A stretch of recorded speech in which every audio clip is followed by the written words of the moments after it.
Hello, I'm Isaac Hayes III, founder and CEO of Fanbase. And right now we're accepting investors in our $17 million round to revolutionize the future of social media. Today, for just $399, you can own 60 shares of stock in Fanbase at $6.65 a share. Go to startengine.com/fanbase and invest today. While the big platforms have grown too massive and disconnected from their users, Fanbase is building a platform where creators and users truly come first. We've already raised $8.6 million from everyday investors who believe in this vision, and now you can join them. This is your chance to invest in a social media tech company with over 1 million users that is disrupting media by allowing anyone to reach all of their following and monetize their content from day one. The market is changing, big platforms are failing to serve their users, and Fanbase is stepping up to fill the gap. Don't wait until it's too late. Invest now. Invest for yourself and your future. Go to startengine.com/fanbase and own the future of social media.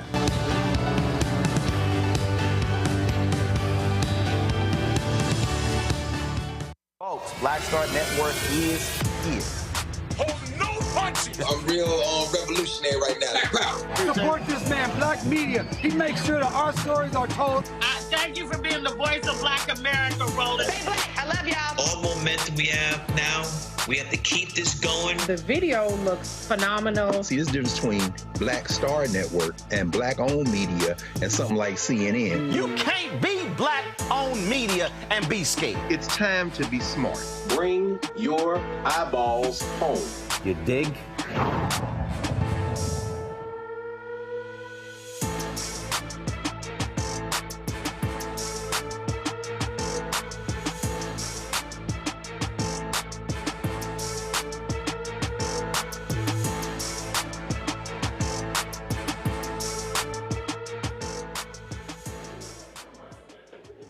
Today is Thursday, March 6, 2025. Coming up on Roland Unfiltered, streaming live on the Black Star Network.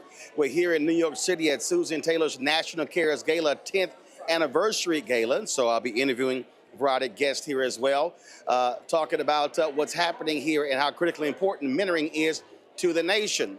Also on today's show, we'll talk about Donald Trump backing off of his tariffs against Canada and Mexico. In addition to that, he's postponing the decision to get rid of the Department of Education. We'll also talk about the Republicans censuring Congressman Al Green, and now Congressman Andy Biggs of Arizona. He wants to remove all Democrats from their committees who participated in the singing of "We Shall Overcome" on the floor as well. We'll be joined by the ACLU's Director of Racial Justice to break down the latest case that they're involved in. Also on the show, the Mississippi Legislature is required to redraw its House and Senate district maps to create more Black majority districts. This comes after a federal court rule in 2024 that the existing district did not allow Black voters equal participation. Alabama Governor Kay Ivey commuted the death sentence of Robin Rocky Myers to life in prison without parole, saying there was considerable questions about his guilt. That and more. It's time to bring the funk. I'm Roland Unfiltered on the Black Star Network. Let's go. He's got it. Whatever the miss, he's on it. Whatever it is, he's got the scoop, the fact, the find. And when it breaks, he's right on time and it's rolling. Best believe he's knowing. Putting it down from sports to news to politics. With entertainment just for kicks, he's rolling. It's on go, roll, roll, y'all. It's Roland Martin.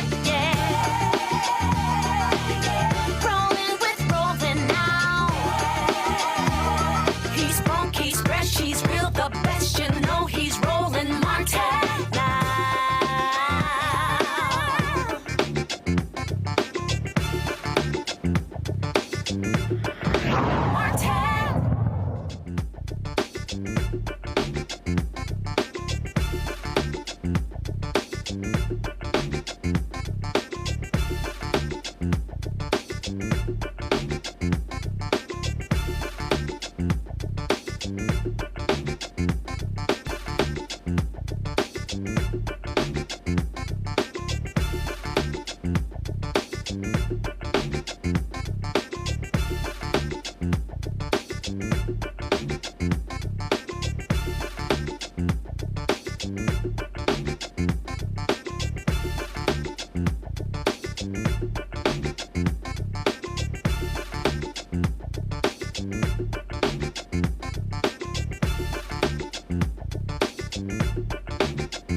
Hey, folks, the twice impeached criminal convicted-in-chief Donald Trump was supposed to sign an executive order today to start shutting down the Department of Education, but the last minute, the White House hit the brakes on that. Well, now they're calling reports about the signing fake news, but let's be real, this idea is not off the table. At her confirmation hearing, Linda McMahon, who was confirmed as Secretary of Education, literally said she supports the effort to shut down the Department of Education.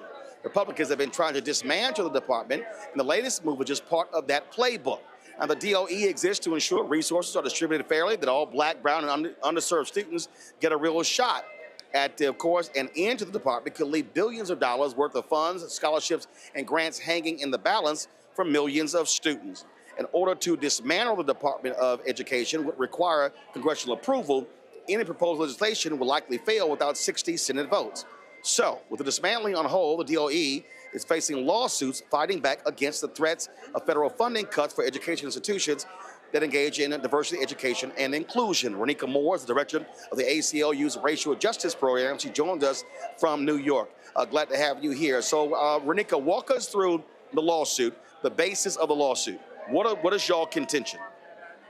Sure. So about 2 or 3 weeks ago, the Department of Education issued a Dear Colleague letter. And in that letter, normally those letters are intended to be guidance on the state of the law. But this letter was very different.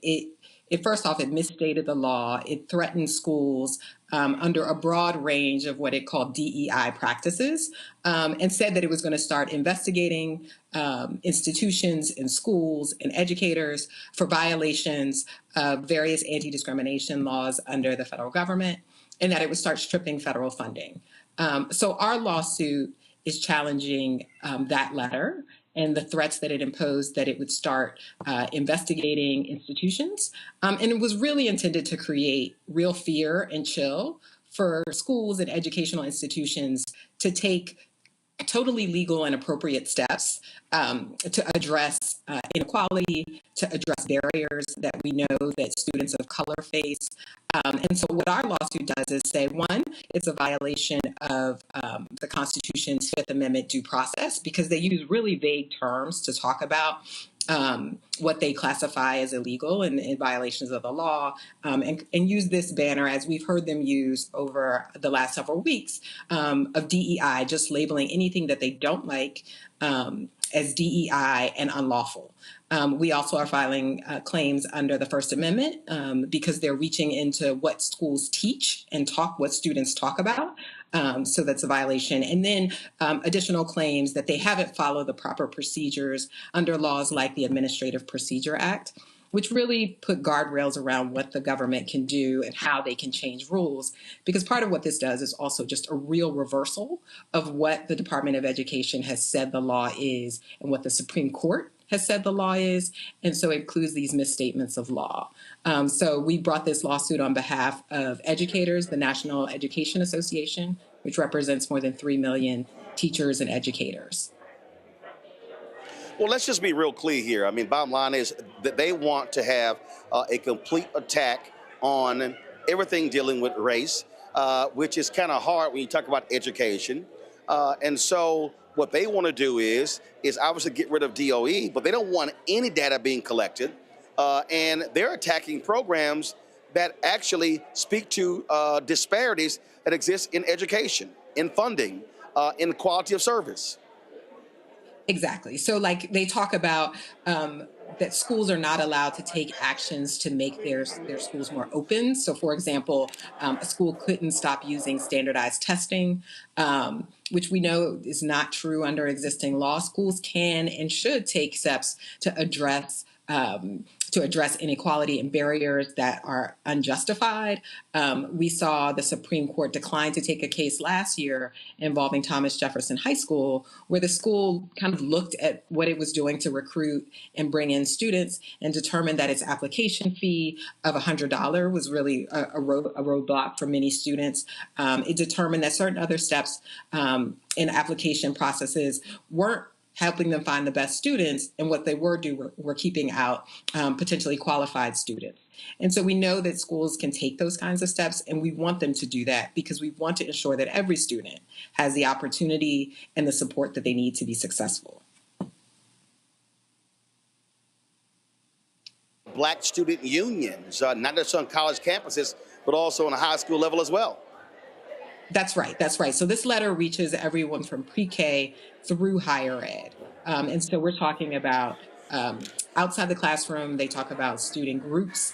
And we know that those are permitted and that they can be open to anyone. But we're talking about the celebration and the teaching of things consistent with like Black History Month or Women's History Month, and really celebrating the diversity of the students and the communities and the cultures, histories that make up our great nation and that make up our multicultural democracy, and really trying to create the environment and misstating the law to shut down all of the different ways that we celebrate and that campuses and schools celebrate their communities and bring those stories to life, and really help students to engage with the material, with what they're learning. One of the teachers that we talk about in our complaint talks about using books like The Heart of Darkness, which talks about Belgian colonialism of Africa. It talks about Beloved, and other books that really bring the richness of our history and the stories and complexities of race to the fore and allows students to engage with them. And so it puts all of that in question and really creates chill and fear that teachers and educators can't use these materials, that students can't talk about these materials in class and talk about the issues that we know historically have happened in our country in terms of slavery and the Civil War, or about how we're seeing it in the current day. And really, we know students need to talk about these things if they're going to engage and learn from each other, learn to work together, and learn to function together in our democracy. All right, Renika Moore, we certainly appreciate it. Thank you so very much. Thank you. Going on our panel here, Dr. Nola Haynes. She is Georgetown University School of Foreign Service out of D.C. Dr. Greg Carr, Department of Afro-American Studies at Ohio University. Also out of D.C., Dr. Avis Jones-DeWeaver, author of How Exceptional Black Women Lead, Unlocking the Secrets to Creating Phenomenal Success in Careers and in Life. And so glad to have all three of you on the show. First off, I'll start with you, Nola. I mean, at the end of the day, this vicious attack by Republicans on the federal bureaucracy. They have said for years they wanted to get rid of the Department of Education. That's what you see going on right now. And what's stupid is that you can't get rid of the DOE with an executive order. It has to be made by Congress. And so this is more, frankly, a performative of Donald Trump than anything else, knowing full well they're going to face lawsuits. The person you are trying to reach is currently. It's performative, effective for its purposes, right? I was thinking about this as I was getting ready for tonight, that we are living through a time where there is a man sitting in an Oval Office playing dress up. You know, like this whole performance with signing the executive orders as if it's some papal bull from the Pope or some edict from the king, which is neither. And the fact that there is absolutely no real pushback in terms of mainstream media, legacy media, and Republicans have just decided to just die and roll over and obey their king, And so what I love, the positive part here, folks, and I know there are a lot of people out there feeling incredibly distressed. There are some people who did not like how the Democrats responded or didn't respond to their case during the State of the Union. But people on the ground, the lawyers, activists, the unity that I'm seeing around just everyday folks fighting against Donald Trump and all of this ridiculousness. And I can tell you in my world as an academic, this is already causing a lot of stress, a lot of anxiety. I have a lot of colleagues who are international academics, or even some international students. They are either staying where they are, or they're not leaving because they're scared that they can't get. And then one other point that I want to make. I don't think anybody on this panel would disagree that the Department of Education needs a lot of tweaking. Now, complete dismantling and destruction without doing the careful work that it takes to get that done, we do not need that. Right, and here's the deal, though. I mean, but here's the deal, Greg. They don't care about doing this thing right. They want the disruption. They want the stress. They want the trauma. Senator Lisa Murkowski literally said that during the confirmation hearing of Russell Vaught. They want the trauma. So everything they're seeing is they want people walking around on eggshells. This is their desire. It is, and it, as Nola just said, is already succeeding in terms of a chilling effect.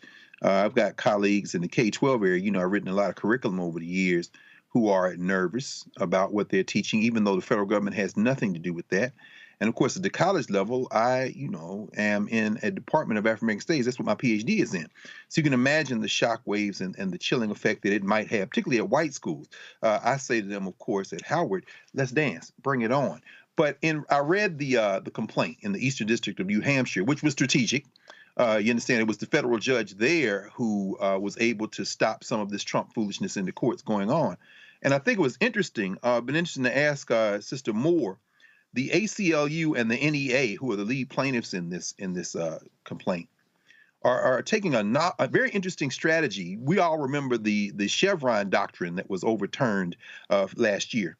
They are saying that Chevron doctrine, the Loper-Bright case that was interpreted by this fascist Supreme Court, is to say that these agencies can't exceed their authority. Ultimately, the courts have to decide, and if they exceed what the statute is saying, in other words, legislative intent, that they're out of order. The NEA and the ACLU are now using that same doctrine to say that the Department of Education is exceeding its portfolio, its administrative portfolio. I am excited about this, if for no other reason than, sure, as we have talked about many times, as Bannon is saying, throw everything against the wall and throwing everything, now they're in the courts and they're losing, and they are getting ready to make this federal bench, particularly if it gets to the Supreme Court, and I imagine it will, have to say, we were wrong in deciding the case we decided last year to kick the teeth out of administrative power, because now that we are in power, we want the administrative agency to kick the teeth out of this, but we just said you can't. It's going to be a hot time in the old courtroom tonight. I can't wait to see how the court rules on this. Indeed, indeed. And so you see how they are trying to attack every facet of the government. I'm going to grab right now Yusef Salaam, of course, who's one of the exonerated five, who's also a member of the New York City Council. They just had a hearing just yesterday where members of Congress, Republicans, were going after what they call sanctuary cities. Kelly Loeffler announced today that she is removing small business administration offices out of sanctuary cities. And so we're talking about folks trying to get SBA loans. And so that's talking about New York City, Chicago. What do you make of the attack this administration is having on Democratic-run cities, but also on Black people? you know, we got to remember, I think that we've always been at war. I think there's been a long time where we felt like, you know, there's moments where we've got a little bit of head, but man, it's like a dirty tango, man. We going 2 steps forward, 20 steps back, you know? They thought that we were in a post-racial America when President Barack Obama was elected, and then it was like, nope, it puts us all the way back again. And for us, we have to just remember that we can't lose sight of the fact that there's a whole forest before us. We're looking at the trees, and those trees are the next 4 years. But we got to make sure that we got a plan that supersedes the next 4 years, a plan that's dealing with the next 50 to 100 years. Man, because we're inside of their plan. But you also are facing a situation where you have an indicted mayor who some believe has cut a deal with the Trump administration. He got questioned on that. Judge Ho is deciding that. And so you have all sorts of issues being happening here because you don't have a situation like Mayor Brandon Johnson, Chicago, pushing back. You've got a mayor who's trying to play footsie, if you will, with the same administration while also attacking the city. You know, that's the biggest challenge because we want to make sure that our black leaders are doing all that they can to push the whole community forward, the whole nation forward, even in the small space of being a mayor. And I'm saying it like that because sometimes when we get into positions that we get into, we forget we've always been about us. We got to lift as we climb. And we got to remember that everything that we do matters. I'm looking at the position that I'm in, and I know that I got to make sure that as I walk around in this city council, yes, it's eggshells. But man, I'm thankful that I can look at all of the past lived experience and utilize that to push me forward. That's really what it's about. All right, Councilman Salam, we appreciate it. Thanks a lot. All right, appreciate it. Thanks a lot. Nola, I'm going to go back to you on this particular point when we talk about what we're seeing here. Again, we are seeing a petty, petulant tyrant who literally is using the federal purse strings to go after cities. You see what he told the mayor of Maine, oh, if y'all don't stop transgender athletes from playing sports, you're not going to get any federal funds. You see where the Republican attacked Washington, D.C. by saying, if you don't get rid of Black Lives Matter Plaza and rename it Liberty Plaza, we're going to withdraw your transportation money. And so this is a moment. We keep talking about how there must be a reaction. This is a moment where regular, ordinary people need to understand they should be taken to the streets. They should be calling these folks out because they are saying, we don't give a damn about you constituents who didn't vote for us in your cities. We're going to attack you, and we're going to keep the money from you. And so they want to make decisions for cities. So they don't care about local control. Folk need to understand what these people are going to do for the next 4 years. It's complete destruction. It's complete destruction. And also it is meant to it's meant to kind of like take the air out of our sails, so to speak. You know, it's meant to deflate us. It's meant to make us feel like there's nothing that can be done, right?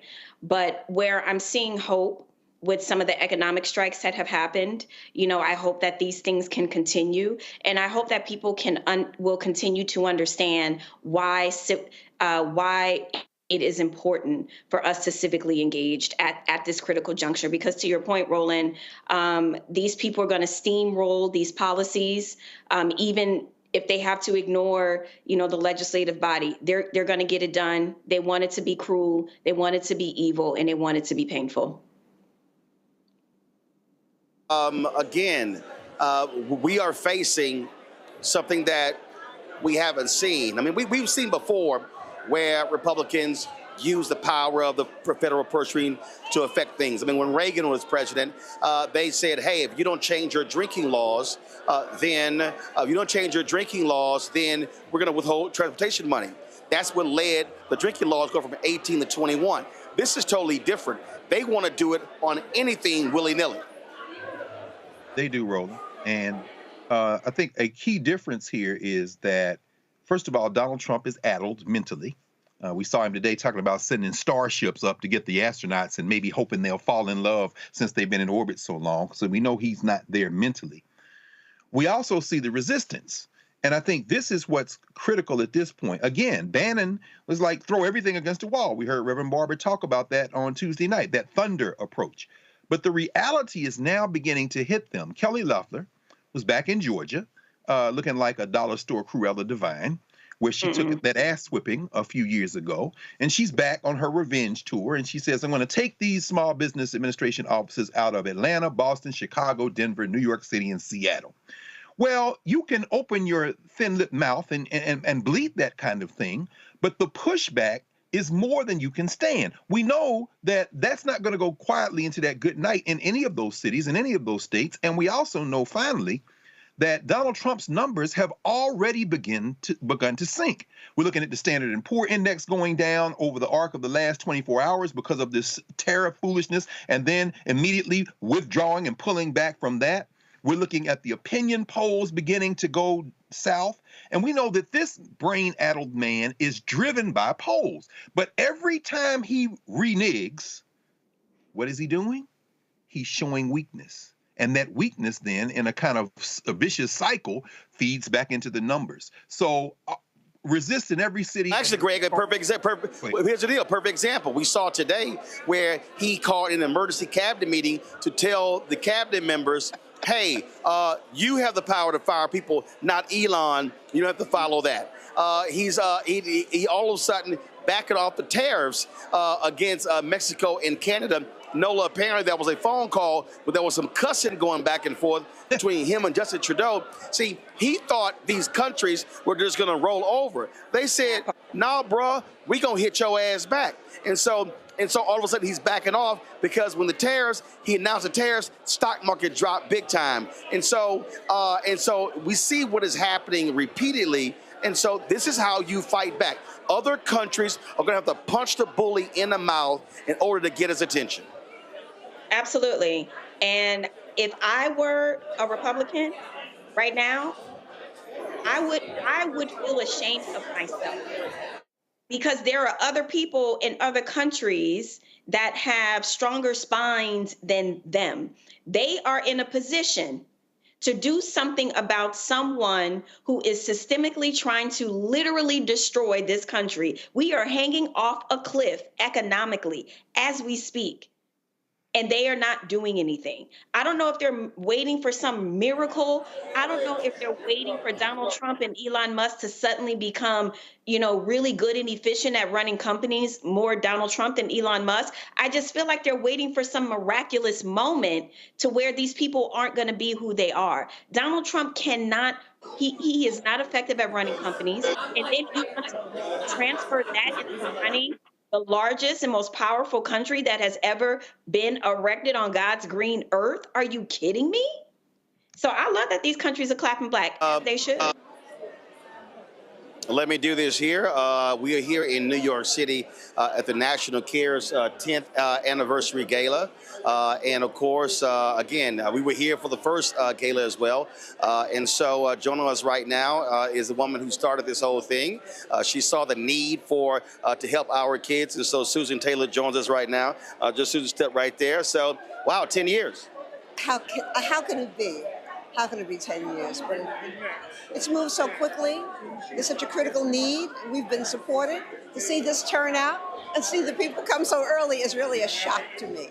Not the turnout, but the earliness of it. Right. Yeah. We have work to do, Roland, and I think the community is awakening to that. And it's our joy to be able to have an infrastructure that can support so much of what our young people need. We know the horrific statistics, but we have to understand the source of the pain.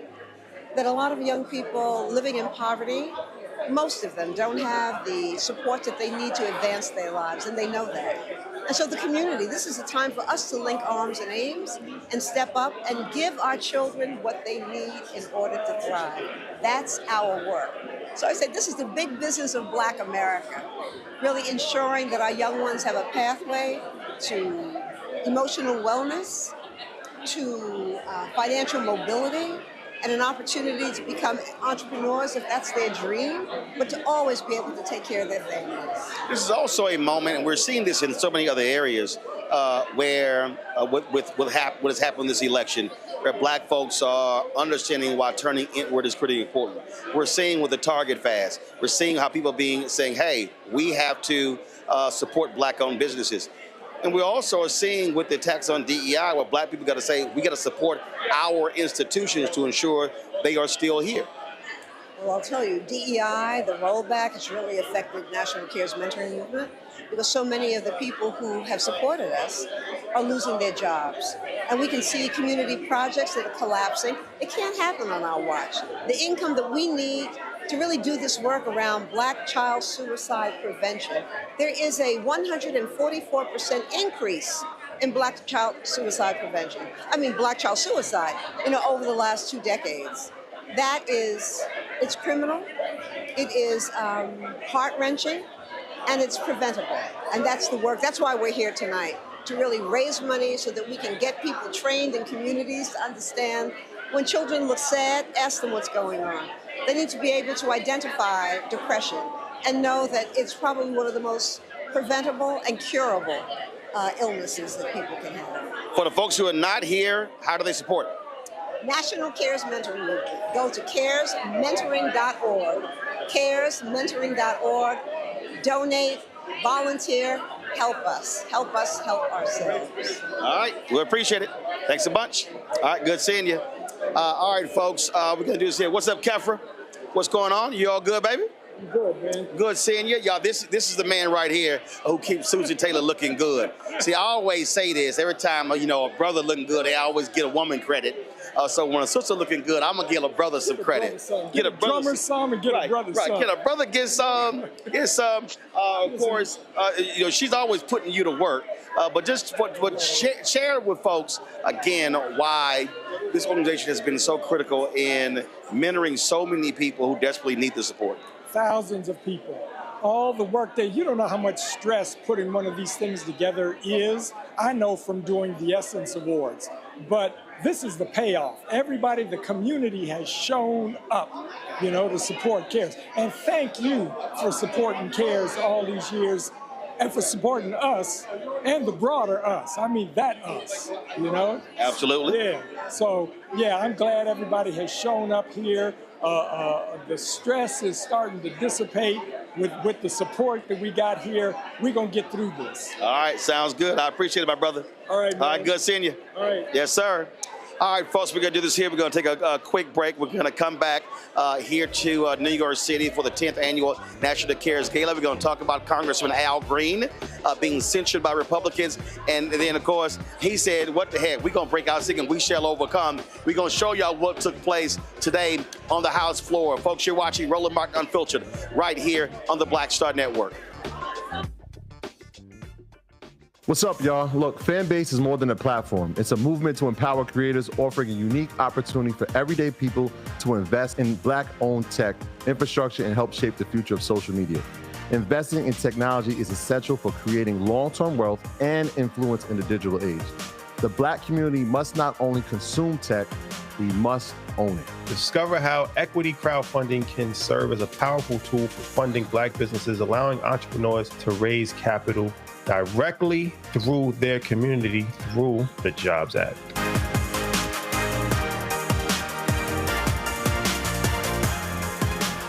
This is Essence Atkins. Mr. Love King of R&B, Raheem Devon. It's me, Sherry Shepard, and you know what you're watching. You're watching Roland Martin Unfiltered.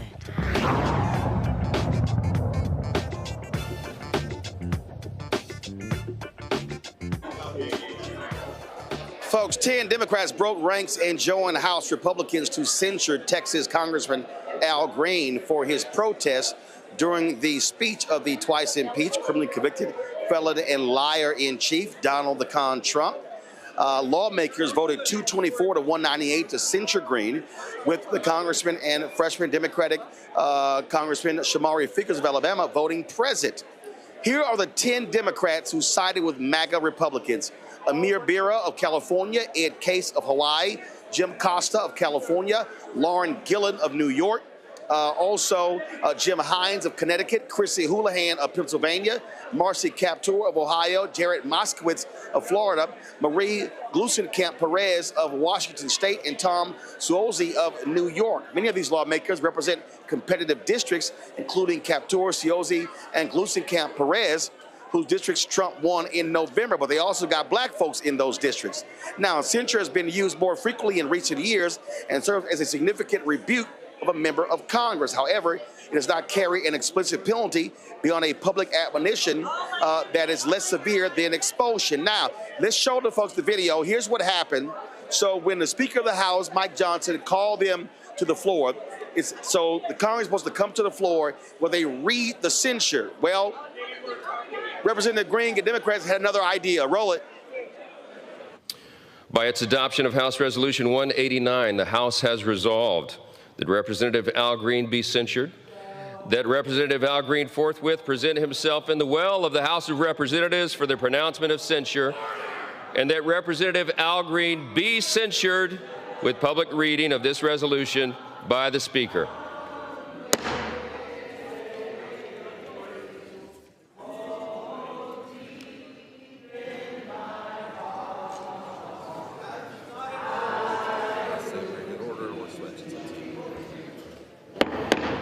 The House had come to order. The House had come to order.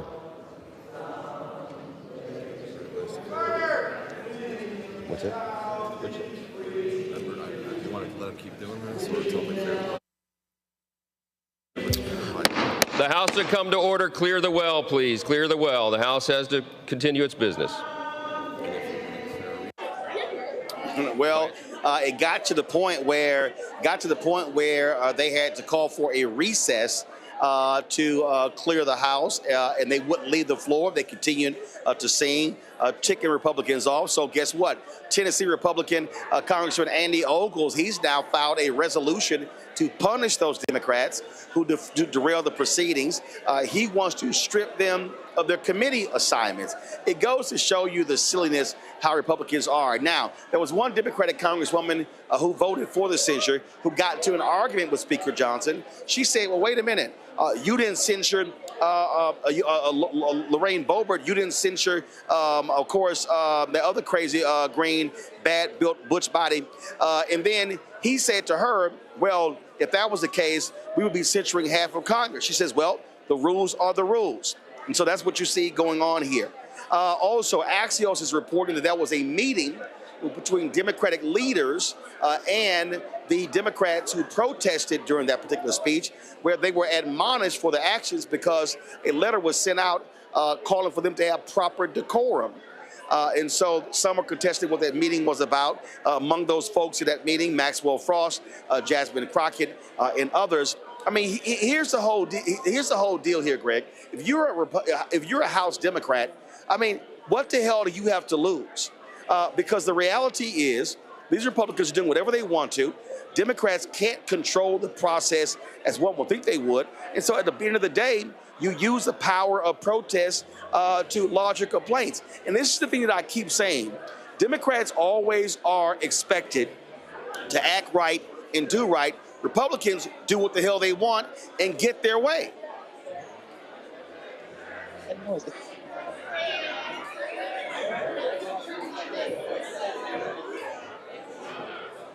Greg, I think you're muted. Greg, I think you're muted. That's sir. I'm sorry about that. Thanks, bro. Pass it on to Greg. There we go. That's right. You got to get me. I'm sorry. That's right. Yes, I would say that, of course, you're right. And these white nationalists know that we live in a white nationalist society. Combine that with voter apathy, what you get is a recipe for them to act with impunity. The 10 Democrats who voted to censure today, as you said, included Chrissy Houlihan, who was out of Pennsylvania 6th, who had voted for a Republican congressperson from 2002 until she took that seat in 2018. She calls it a purple congressional district. And you're right, they're competitive districts. We have to take a page now from the white nationalist playbook. She should be primaried. She has been on social media kind of virtue signaling, saying, yes, she put a picture up of the cocktail dress wearing Congresswoman from Colorado and the Congresswoman from WrestleMania, the great Ric Flair, of course. You remember? I'm sorry, Ric Flair. No, Marjorie Taylor Greene. I'm sorry. She had that white fur on when she yelled the first time she was in Congress at the president. And instead of people saying, that's right, they drugged the living hell out of her on social media this afternoon for voting for the censure. And then some people said, who is your opponent? I'll be donating now. That's how you get rid of these folk. I am not for the singing, we shall overcome in Congress. I think it shows weakness.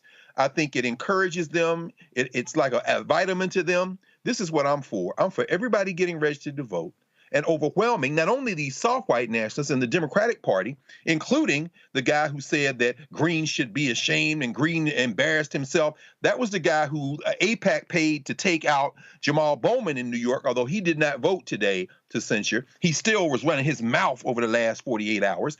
And once you run them over, you don't stop there. You then put these white nationalists in the minority in Congress. It can be done. We've got to get off the bench. Greg, hold on 1 second. Right now, Reverend Al Sharpton is here. Reverend Al Sharpton, what do you make of the censure of Al Green today, but also 10 Democrats, including some in New York State, voting with the Republicans? I think it was a real stand of courage that Congressman Green did. I think every Democrat should have voted with him, and the 10 that didn't, we should never forget that when it was time to stand up, they didn't. A lot of black folks who are really upset and they're saying we want something to be done. What are you telling African Americans they should be doing today to combat what's happening in D.C.? I think that we need to be mobilized. We need to be ready to boycott. We're going to deal with that in our National Action Network convention. And I think that clearly we should not let this insult go unanswered. All right, appreciate it. Thanks a bunch. Go ahead and pick up with your comment. Greg, finish your comment, and then I'm going to go to Nola, and then I think we now have Avis. No, I'm done. I was just saying that we need to get registered and get in the game. That's all. This can be very easily handled. If everybody participates, these white nationalists are in the overwhelming majority in this country. No more singing. Time to start swinging. Nola? Yeah, that singing was pretty much the same action as the Daishiki moment in the middle of the rotunda when they were on their knees. It was emblematic of that. I'm a realist.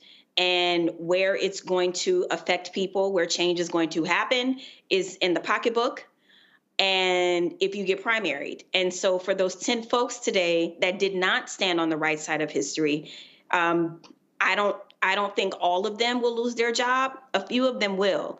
And that's what's necessary, because what you did was to say that, first of all, the party is not united.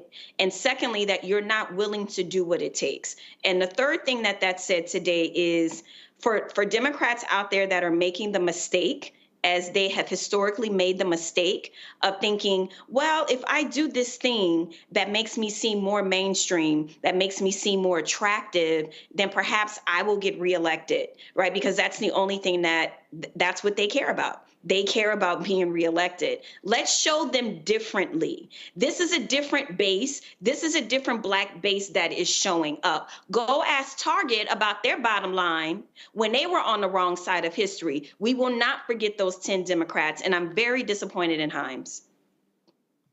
But Avis, here's the deal. It's not even just African Americans. I mean, it's other folks. I keep hearing people want to see a fight. I mean, I was checking in my hotel. And a white guy stopped me. He said, thank you for speaking. I was stopped when I was in the airport. As soon as I landed, a sister who is Dominican, she said, thank you for speaking for those of us who don't have a voice. People want to see a fight. And what's crazy is, if you think back to when Obama was elected, that's what Republicans were saying, and that's how the Tea Party came about. And so this is a moment to see if Democrats got any cojones, if they got any will to actually battle. And so you can't play nice with these people. They're not interested in playing nice. They want power, and they will use power the way they want to use power. Real here, the problem isn't just those 10. Okay, the problem is not just those 10 people. They came into that night with a directive from leadership for everybody not to do anything. Why was that? And then I would say the completely innocuous Democratic response, the whole strategy that she could have given that response if it was a response to Bush, if it was a response to Reagan. I mean, it was a response that you would give to any Republican president. It was in no way indicative of this moment. It was in no way raising an alarm that this is not normal. It did not even get to the point of even talking about, at least alluding to other people, people until like 8 minutes into a 10-minute speech. And then it was maybe 30 seconds on that. She never mentioned, for example, DEI. She never mentioned the complete obliteration of civil rights advancements that it took hundreds of years to build up. She never mentioned the fact that we have over 200,000 people who've been laid off.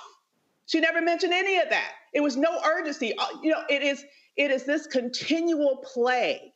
It is this continual play to the mythical white moderate that they keep deluding themselves into thinking that they need to get. And I have to say, my ire goes beyond those 10 people. I would have liked to have seen better leadership that would have led to a more strong strategy going in there. And when there is not leadership, what you have is a lot of people doing a lot of different things and none of it effective. Those little paddles look ridiculous. And if you're going to do it, you need to put stronger words on there than false. Mm-hmm. I mean, what? There was no strategy going in there. So yes, I can see how people are concerned with those 10 people, but the bottom line is, in order to move forward, we need stronger leadership that right now does not exist in the Democratic Party, period. And if those are going to be primary, my argument is it needs to be more than those 10.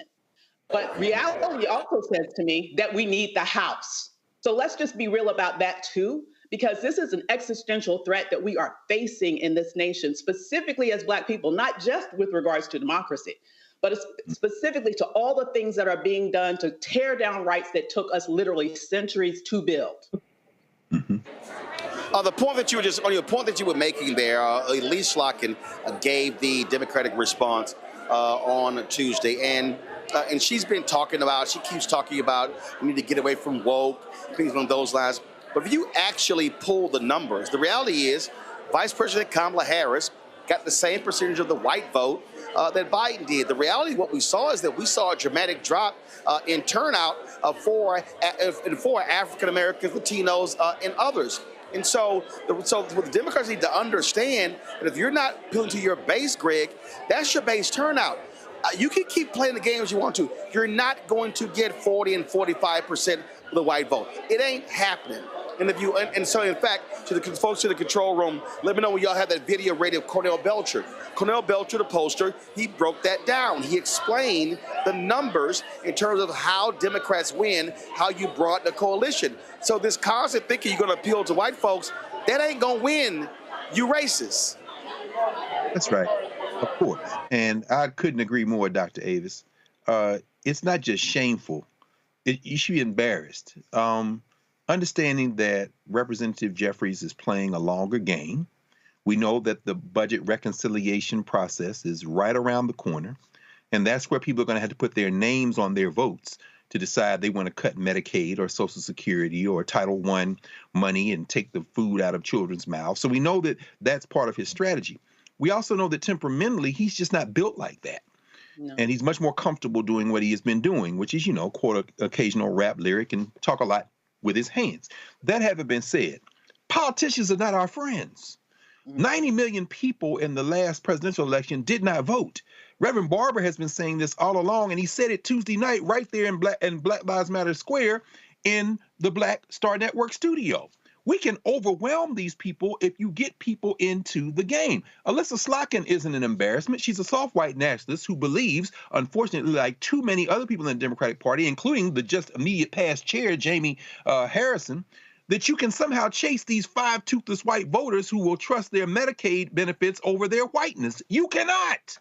What you can do, however, is get out there and get the people who have not been politically engaged, and then you can leave all those hillbillies in the dust, and when the check comes in the mail for their Social Security, when they can get their medical benefits, they ain't never got to thank you. Why? Because your granny got it too. We have to be smart now. This isn't about personalities. This isn't about making TikTok videos, and I love Representative Crockett, but dancing like Kendrick Lamar and on the way to the speech, ain't it? Because what you're doing now is alienating the very people who haven't participated. You know how many young people drug Congresswoman Crockett because she was doing the Kendrick dance and saying, this is my response? Nobody want to see that. And as Malcolm X said, if you're still walking around here singing, we shall overcome in the 20th century, the government has failed. It's time to grow up. Guys, let me know when y'all have the Cornell Belcher video, because when you start looking at numbers, and it's a math game, Nola, and we've been saying it. If you're Democrats and you do not turn out your base, you are guaranteed to lose. You're guaranteed to lose. And I keep bringing up what I brought up on Tuesday night, that black woman who talked to the New York Times, 39 years old, Milwaukee education aide, who said, I didn't vote because Donald Trump was going to win. The bottom line is that is an attitude that cannot persist. And what I keep saying repeatedly is that when African Americans, our target goal in every single city where we have significant numbers, our target goal should be 70%. 70% of black folks turning out, because you cannot win if we're at 38, 42, 45. And so in this moment right now, we should be focused on that, mobilizing and organizing. When we talk about in Wisconsin, April 1st is a state Supreme Court race that's critically important. Elon Musk is trying to dump as much money as possible into Wisconsin so Democrats don't win that seat. You've got other primaries coming up. Gubernatorial race in Michigan. Lieutenant Governor Garland Gilchrist is running for governor. You got Mayor Ras Baraka running for governor of New Jersey. You've got a gubernatorial race in Virginia. I need our folks, black folks, to understand that if we don't use our power, and then if we don't maximize our power, then we're guaranteed to be on the outside looking in. 100%. It definitely is a numbers game. And, you know, we've had this conversation multiple times on this show, looking to Louisiana as an example. You know, I grew up in a time in New Orleans where it was a lot of political activity, growing up during a time where Mark Morial's father was the mayor. And I grew up in an environment where black people were very engaged, but it's also the generations before us that were also very engaged. So to see the apathy and the lack of interest in Louisiana in terms of voting, because if just more people actually went to vote, Louisiana would look very different. And so that is absolutely where the energy and the resources should be. And I would love to be engaged in some sort of civics project, you know, some sort of civics on wheels project where you go around the country and you teach people about why these things are important, but you teach it in a way that isn't, you know, preachy or as if I'm lecturing at Georgetown, but you teach it to folks in a way where they get it, because this is the time. This is the moment. This is the moment where we organize. This is the moment where we stand up and show out, because yes, you do need to show out, pop out and show, you know, and this is that time, right?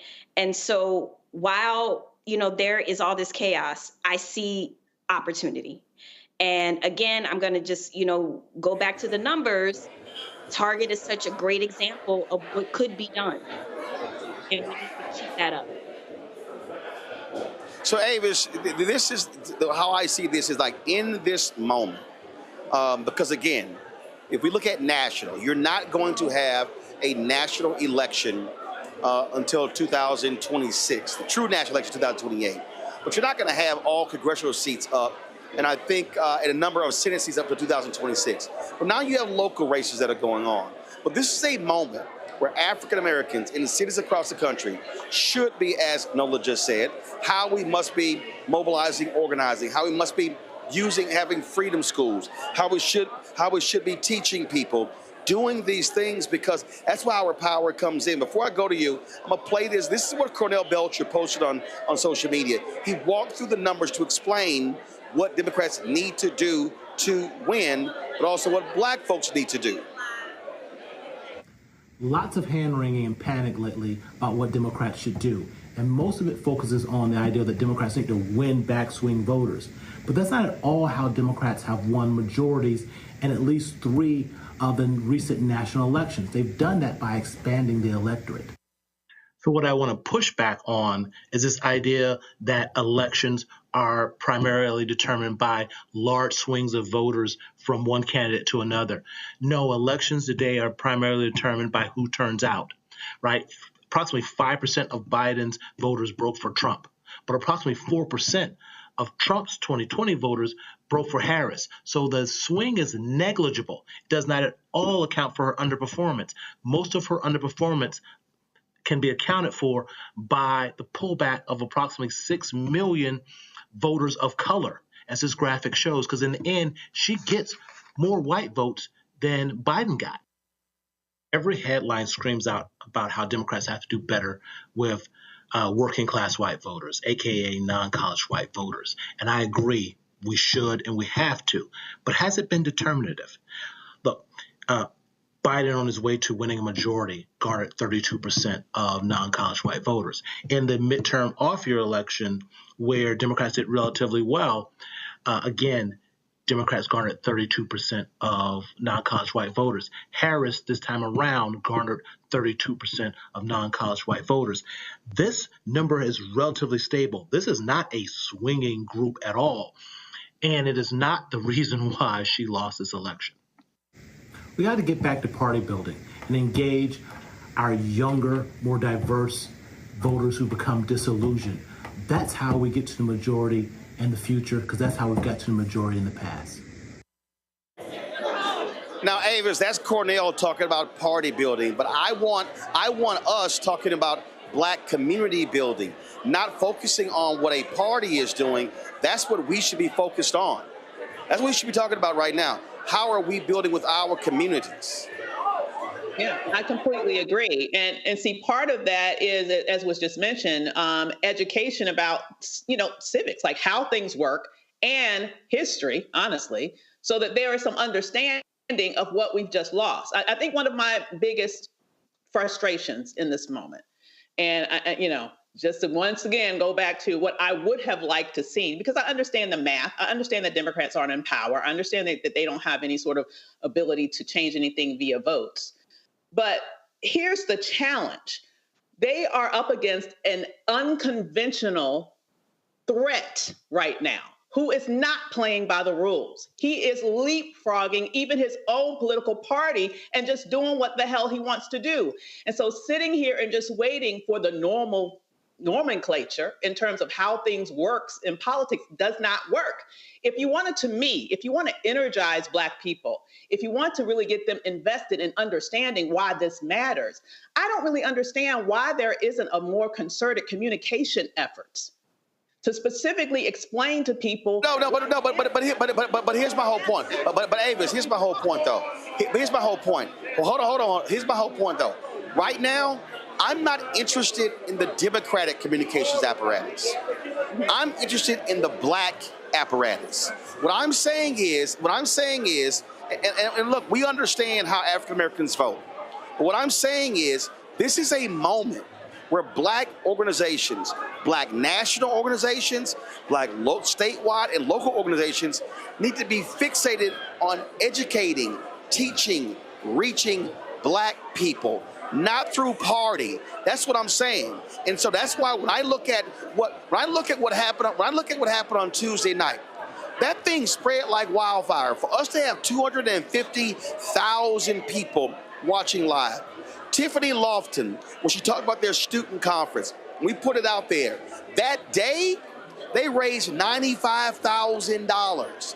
And so, and we put the appeal out. So the point that I'm making here is that for us, this should be a Black thing right now. Gary Janot talked about what happened in Louisiana. Gary Chambers is talking about doing that. We should be looking at Black numbers in these cities and saying, okay, how can we get it from here to here? How do we have these discussions? We should be seeing Black organizations leading town halls and having teach-ins and things along those lines. We cannot wait for a party. Now, we know how we traditionally vote, but the point that I'm making is if we as Black people turn out, teach, and reach Black people, we're going to see the corresponding result, and we can put pressure on them when it comes to investing and things along those lines. But right now, this truly is about us. I want to see Black institutions doing this. Go ahead. I definitely agree with that. And I think that it will have to happen at a very granular grassroots level, because a lot of our traditional institutions, let's just get real, get a lot of their funding from organizations that are pulling back on funding for them right now with this specific attack against DEI. All of this stuff is interconnected. And so a lot of our traditional nonprofits, I wonder, honestly, I wonder the degree to which they are going to be as aggressive in that space, I agree with you, as they should be. So I think what it will take new leaders rising up. It will take grassroots efforts rising up in untraditional ways, perhaps ways that that will just germinate from this specific critical moment. Because I believe that a lot of our traditional organizations are under threat right now, just in terms of their survival, with everything that is going on around them as it relates to the whole attacks against DEI and a lot of the organizations that they get funding from in order to be able to do their programming efforts. The last point here, Greg, when we talk about voting, look, voting is extremely local. And what I mean by that is, if we sit here, first of all, you start with battleground states, okay? So if we're talking about looking at, okay, how did we vote? How do we turn out? Guess what? I'm looking at Georgia. I'm looking at the black folks, the populations, the key places in Wisconsin, in Michigan, in these things. That's what I'm looking at. That's how we must be, focusing on this thing because, again, we're the ones who result from that. If we do this, we impact local elections. We impact school board elections, county elections, city elections, state rep, state senate, gubernatorial, and then you go House, Senate, and presidential as well. I need our folks to understand the last 5 to 6 elections, our numbers have gone down. We showed the power of the black vote when Obama was elected. This can't just be having an Obama on the ticket. Roland, you're absolutely right. It's a difficult thing. I think you're muted again. Oh, shoot. No. I'm not. I'm on. Can you hear me? Yeah. I'm okay. All right. Go ahead. Yeah. Thank you. I wasn't muted. Nola laughing. I wasn't muted. Nola. No, but yeah. This is a difficult thing for us. Obama won with that black vote putting him over the top, and that was in large measure because of the spectacle.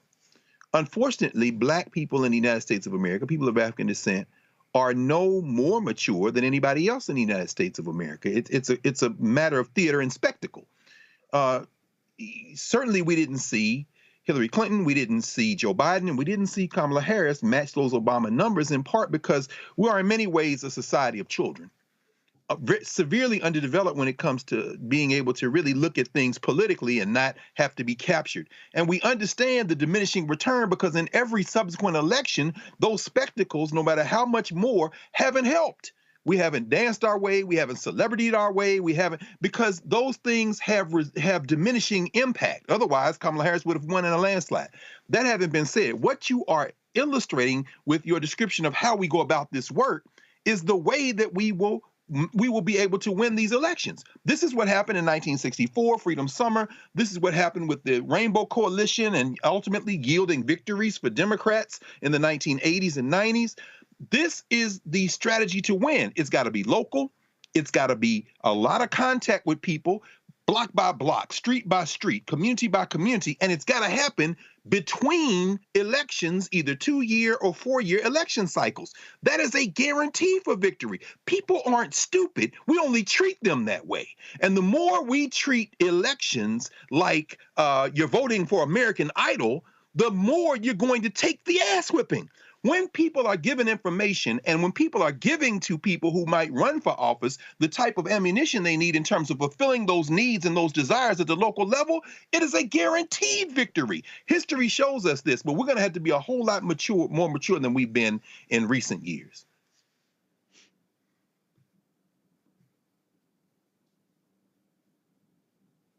Hold tight 1 second. I got to go to a break. We come back. We'll talk about the Target Fast that's coming up next. Don't forget to support the work that we do by joining our Bring the Funk fan club. Your donations are critical to our success. If you want to contribute via Cash App, use the Stripe QR code. You see it right here on the screen, the Stripe QR code. You want to contribute via Cash App. You can see your check and money order to P.O. Box 57196, Washington, D.C., 20037-0196. PayPal is R. Martin Unfiltered. Venmo, RM Unfiltered. Zelle, Roland at RolandSMartin.com. Roland at RolandMartinUnfiltered.com. We'll be right back.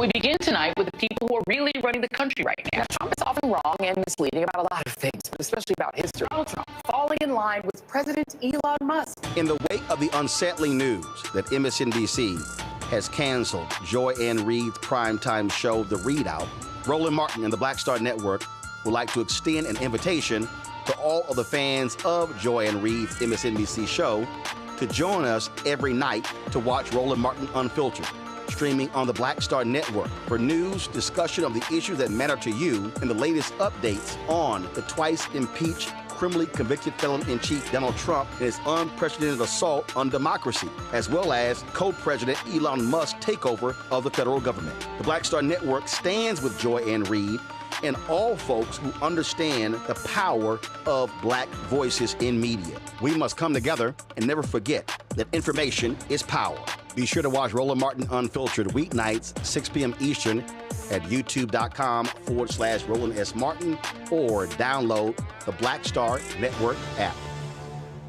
This week on The Other Side of Change. Environmental disasters and systemic exploitation. From the wildfires in California to the unexpected snowstorms in the South. We are in the climate collapse. These extreme weather events are becoming more disastrous, and it is Black and brown communities that are often hit first and worst. Watch us on the Black Star Network, so tune in to The Other Side of Change. On the next Get Wealthy with me, Deborah Owens, America's Wealth Coach, have you ever had that $1 million idea and wondered how you could make it a reality? On the next Get Wealthy, you're going to meet Liska Askalise, the inventress, someone who made her own idea a reality and now is showing others how they can do it too. Positive, focusing in on the thing that you want to do, writing it down, and not speaking to naysayers or anybody about your product until you've taken some steps to at least execute. Liska Askalise on the next Get Wealthy, right here, only on Black Star Network.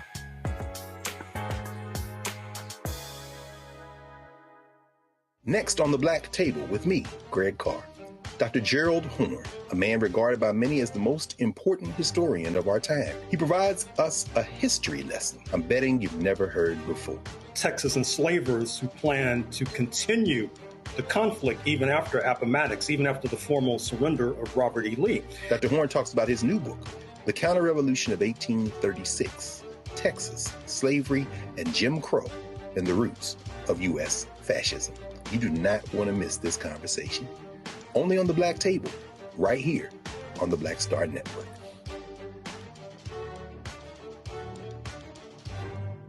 Hello, we're the Critter Fixers. I'm Dr. Bernard Hodges. And I'm Dr. Terrence Ferguson. And you're tuned in to Roland Martin Unfiltered.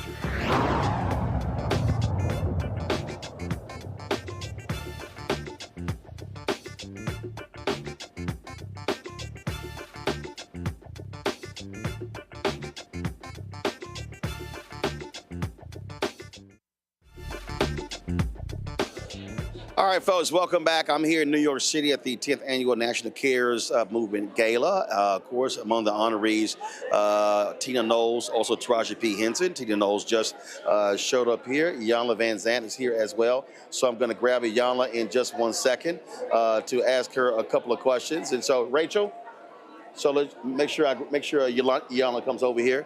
So I'm going to chat with her in a second. Right now, though, we're going to talk about the Target fast. It's day 2 of the 40-day boycott of Target. Well, actually, Pastor Jamal Bryant is calling it a fast, not a boycott. Black leaders across the country are calling on the members of their congregation to stop to protest the retailers' retreat from diversity, equity, and inclusion initiatives. I love this here. I saw this on social media. Girl Tyler posted this video where she was going into a Target reminding people they shouldn't be there.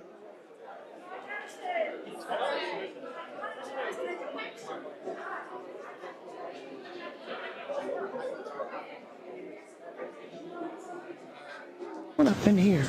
We're supposed to be boycotting. Oh, you know we ain't supposed to be up in here. You ain't here. That's what I'm talking about. I'm proud of you. Give me a hug. Give me a hug. I'm proud of you. And I came to talk to us so we can think better of ourselves. Yes. I better wait. My daughter did say that. I'm going to wait. It's up to you, but No, I appreciate you holding me accountable because I know I'm not supposed to be in here. We supposed to be boycotting because we ain't supposed to be up in here. We boycotting. We're boycotting. No, we ain't supposed to be up in here. Why? Did you know that? Wait, what? I'm talking to my sister. Sorry. And you still shopping here. Why we up in here? You know, you're a little more connected to your roots. That's a boycott.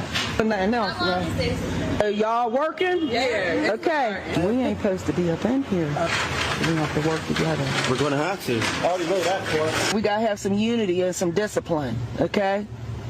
I can dig it. But we can't be supporting these people. All right? Yeah. We got to have unity. Absolutely. All right. I love you, sis.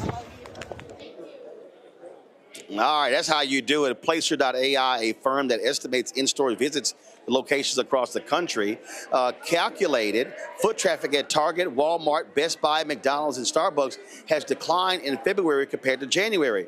Target saw the largest drop with a 9% decrease, while McDonald's experienced an 8.7% decline. Folks who want to participate in the fast are encouraged to go to targetfast.org, targetfast.org, to receive a digital business directory from the Black Chamber of Commerce featuring 300,000 Black-owned businesses. What's up, Taraji?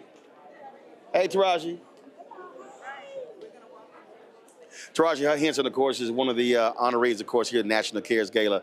And so we'll grab her in a second as well, folks. Let's also talk about in Mississippi, a major development taking place there. But the state's House and Senate have approved new redistricting plans affecting 15 districts, 5 in the House and 10 in the Senate. This all started at the Mississippi NAACP sued, arguing the 2022 plans didn't reflect the state's growing black population. The court's ruling will establish new black majority Senate and House districts in areas including DeSoto County, the city of Hattiesburg, Chickasaw County, and Monroe County. Joining us right now is Charles Taylor, the Executive Director of the Mississippi State Conference of the NAACP. Charles, glad to have you here. Quite a success there. These white conservative Republicans, that was the last thing they wanted to do, but when you have the most populous black state when it comes to black folks, hey, this is the result. Proper representation. Thank you for having me again on your show. Really appreciate the platform and excited to talk about this lawsuit.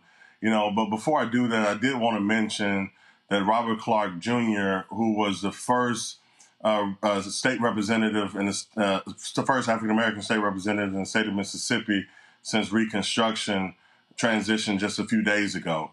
And so he has been heavy in my heart, as well as Henry Kirksey, who also served in the legislature along with him. And so when I think about those two individuals, what they have done to fight for redistricting in the state of Mississippi, you know, it is one thing that we can tout that Mississippi has more black elected officials than any other state in the country. And so as we look at our legislator, we need to make sure that the representation is that of the electorate. And so just as you mentioned, you know, what the lawsuit or the judgment came down to say, that we needed one additional majority-minority House district and 2 majority-minority Senate districts in the aforementioned areas. But it affects a lot. And so we're still doing an analysis to say what it looks like. You know, with NAACP, we're always going to be fighting for the advancement of folks, particularly for the Mississippi State Conference, folks in the state of Mississippi. And so as we continue to look at the newly adopted maps by the House and the Senate, you know, we're going to make sure that it does what the judgment says. And if it doesn't, we'll continue to fight. I saw one story where lawmakers were saying, oh, my God, this is really, really hard. No, they're trying to protect white Republicans in the state. This is not that hard if you draw the districts fairly. Absolutely. I mean, we've created illustrious maps to demonstrate that is the case. You know, if they are going in earnest with fairness, this should be an easy process, and it should be a process that they would enjoy because they're there to serve all Mississippians. And so the district should do the same. It should serve all Mississippians. I can tell you from a preliminary analysis, you know, we looked at the Hattiesburg district, and it does seem like it will fit what the judgment stated. The other districts, we still got some questions about. And so we still want to do a deeper analysis because you know, what the Senate and the House, well, particularly what the Senate has done is in creating the new districts, they have diluted black districts. And it has never been the aim of the Mississippi NAACP to create black power by diluting black power. And they could have created several illustrious maps just as we did. They could have adopted maps that did just that, what the judgment said, and that is to create new black districts, because ultimately this is not about trading one for another, or this is about making sure that we continue to advance. Oh, absolutely. Well, look, great job there. Keep putting pressure on them. And I mean, it's absolutely needed because, again, they don't want to do right, but this is where the numbers are on our side and the press has to stay on when it comes to the courts. Charles, we appreciate it. Thanks a lot. Thank you. I'll go back to our panel. Avis, I'll start with you. This is what we talk about, the role of organizations when it comes to standing up for African Americans. And so I'm glad to see the Mississippi State Conference of the NAACP doing what is right. But we have to recognize these folks do not want to relinquish power. And they will do whatever they can to negatively impact black voters. Absolutely. I mean, that's just that's just from the very beginning of this country. And this is why, you know, what's happened over the past several years is so important. I mean, one of the things that we need to remember, aside from redistricting, we know that in the past 10 years, over 100 laws have been passed across this nation to make it more difficult for Black people to vote since the Shelby decision. Our voting rights are under attack in America, generally speaking. And so the bottom line is that Black power has always been something that this nation has only provided begrudgingly after we have fought and died for it. And it's disgusting to see how in recent years, how in modern times, instead of moving forward, we are continually going backwards. We need to understand that a good defense is a good offense. And I think it's time that we continue to do everything that we can on voting and everything else with playing offense instead of only be focusing on defense. Absolutely. And look, we're gonna keep seeing these attacks, Nola. They're gonna continue.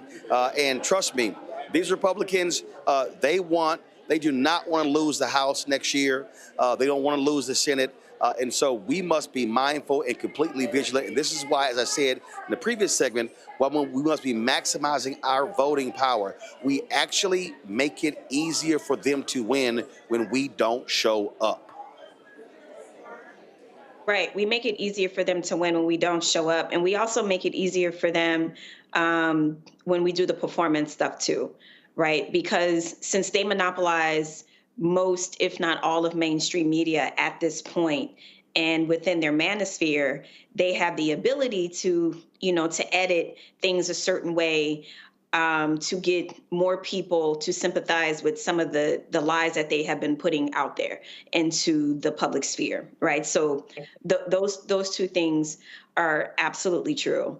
But I'm very happy that you just talked to the brother right now in Mississippi, because the one thing that I like that he said the most is that they're going to keep their foot on their neck if they do not comply.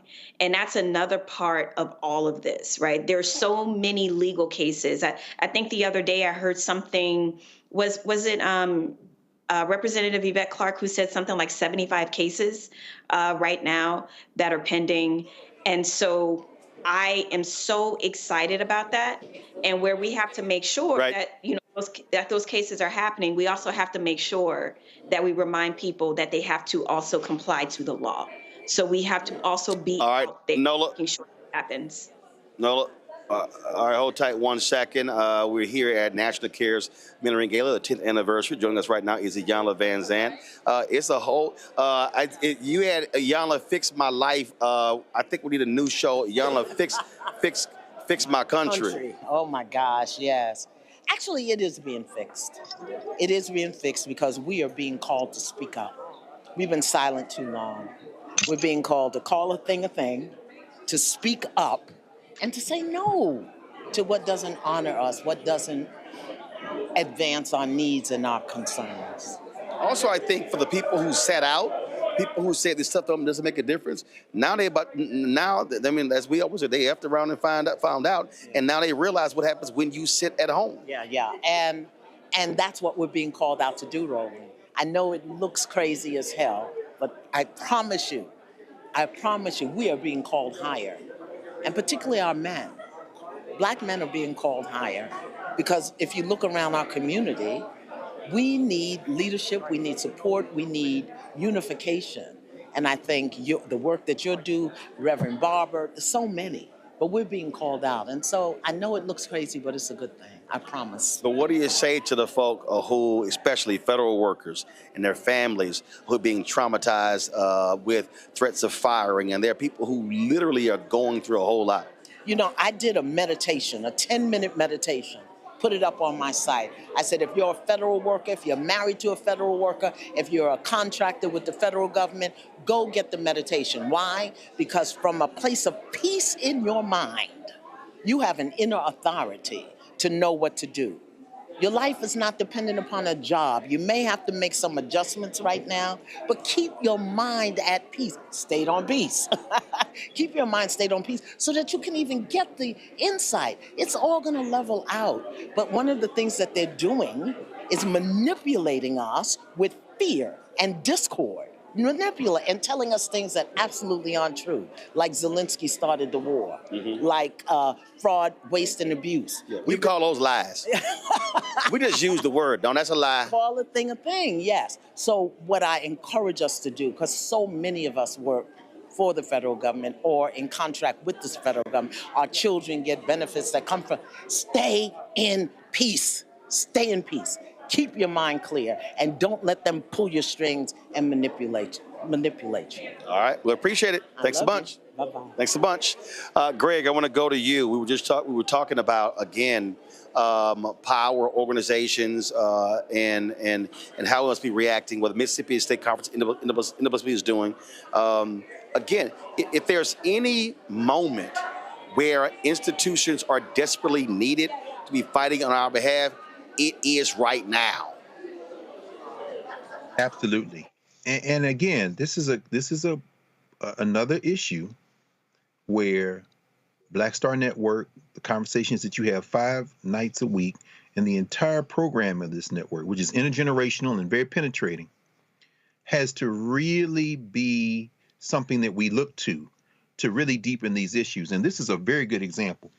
As of the last census, which you know was controlled by the white nationalists, 2020, Mississippi, almost 3 million people, close to 56% white non-Hispanic, and just at the lip of 38% people of African descent. Now, I would put it at over 40%, I would say. But that having been said, the extremely gerrymandered, hyper-gerrymandered Mississippi Legislature right now stands at 79 white Republicans, 79 Republicans, all white Republicans in the legislature, and 41 Democrats. Now, that House and Senate only flipped about 15 years ago. 2011, in fact, is when the white nationalists took over at a 64-58 clip.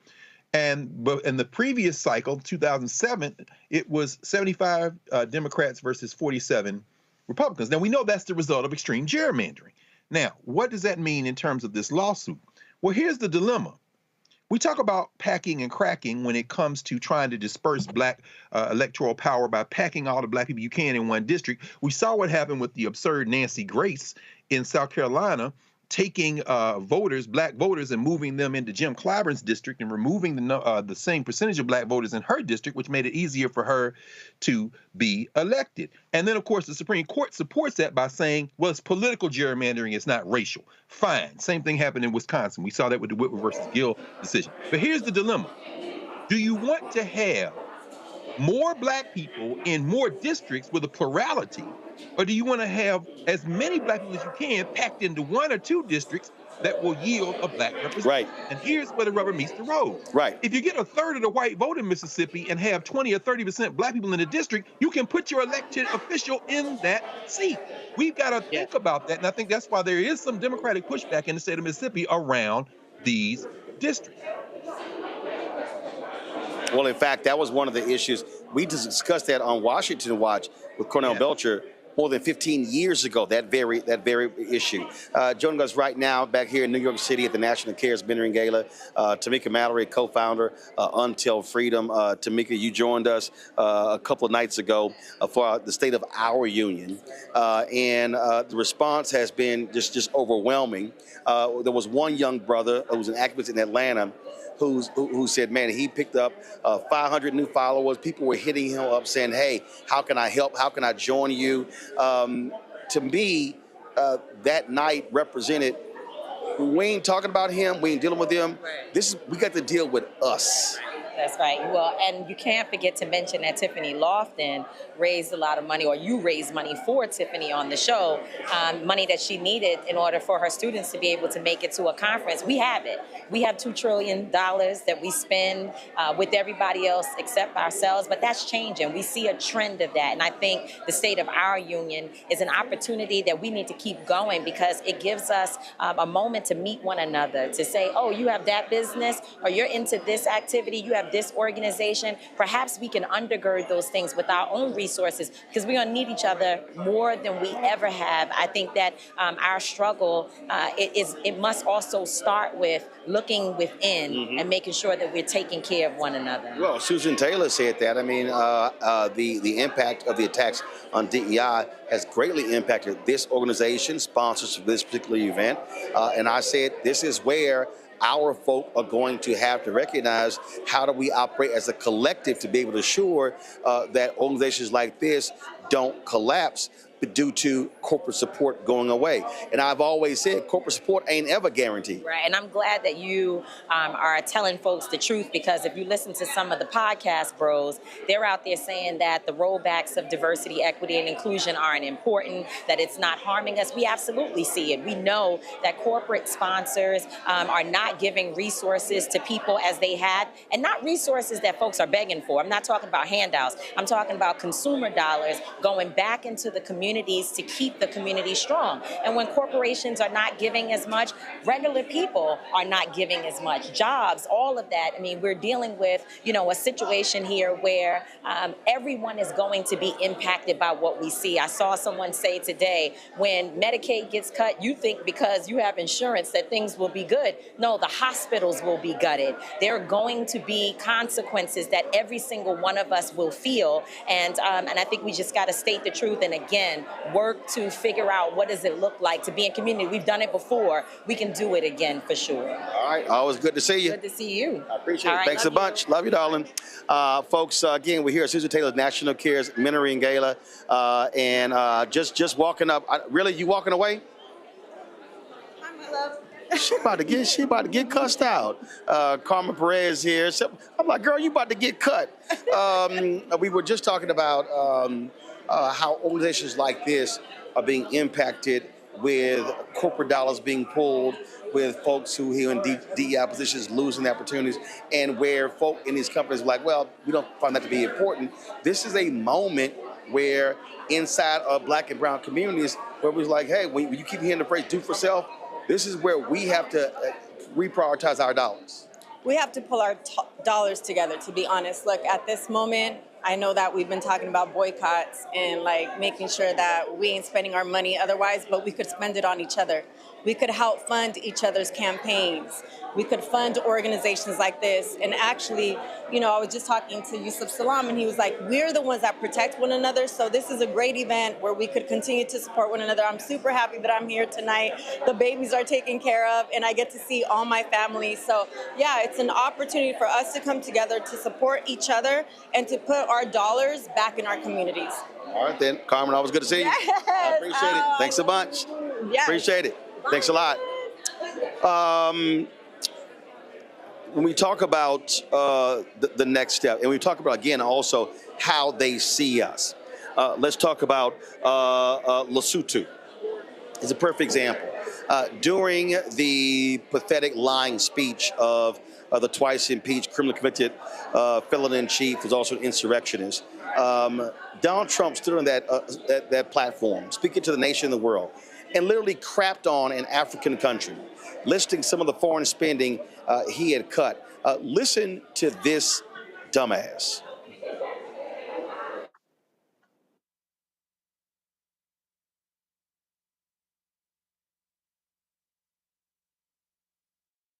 Where's the soundbite? Where is it?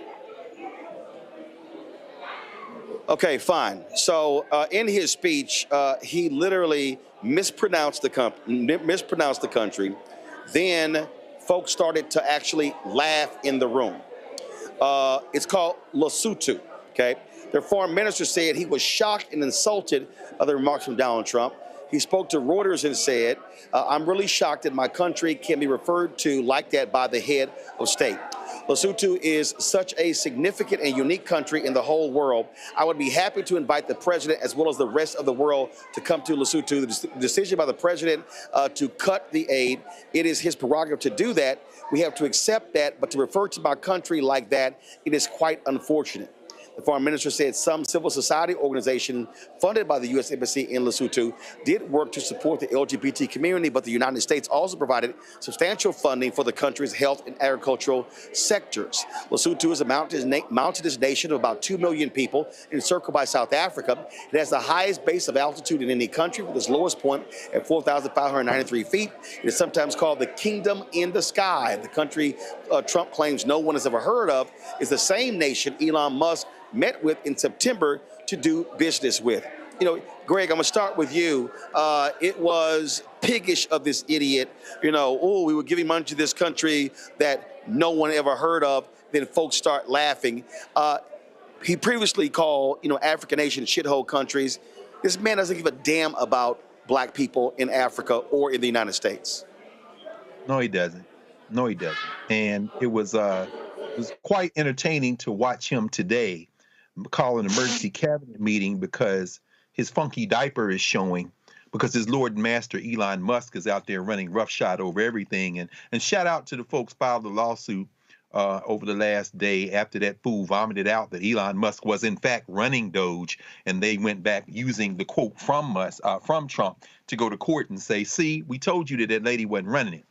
But you're absolutely right, Roland. I'm glad you brought up what you brought up, because the Prime Minister of Lesotho, as you said, Sam Matekane, met with Musk recently because Starlink wants to do a 10-year contract there, partially because of that elevated status, and I mean geographically elevated.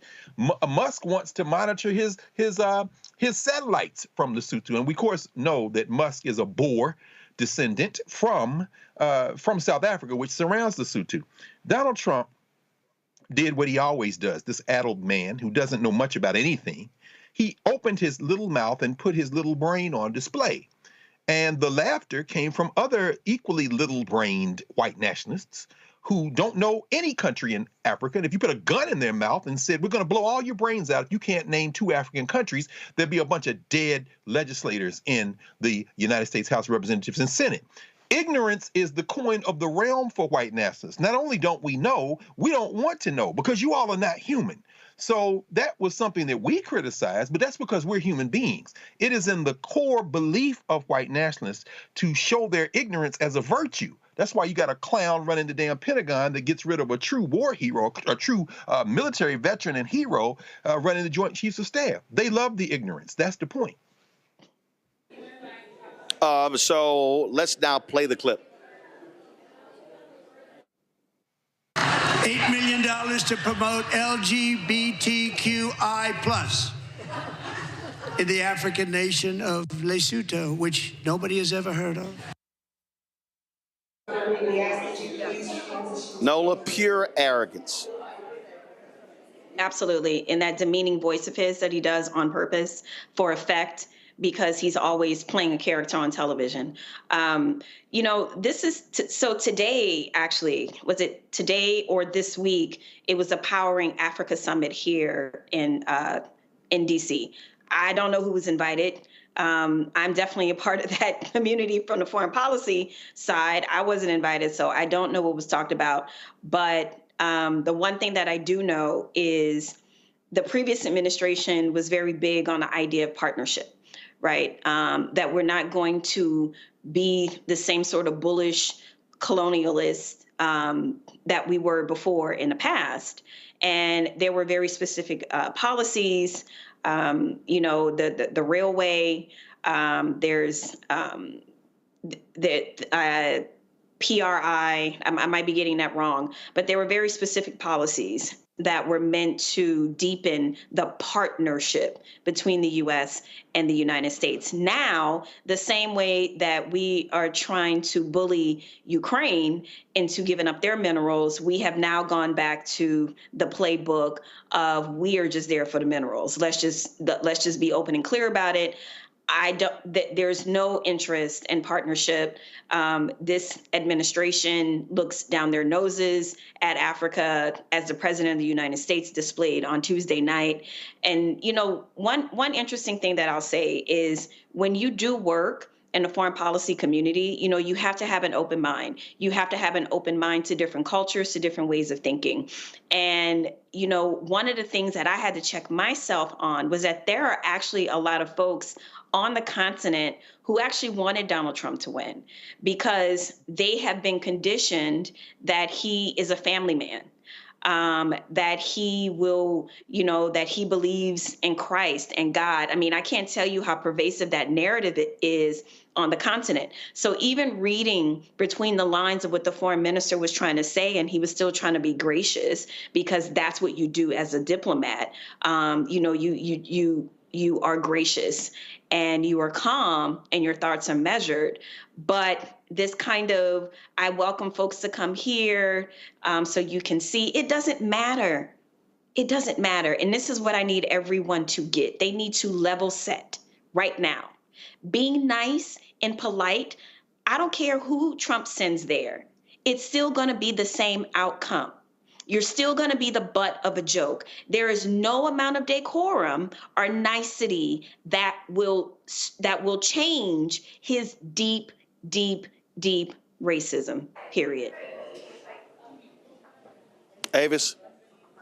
Well, that's absolutely true. I mean, as has been mentioned, this is a government that is run by a bunch of white nationalists, supposed white, quote unquote, supremacists, who have no respect for people of African descent, definitely no respect for the continent. We remember when he called several countries on the continent as whole countries. We remember that.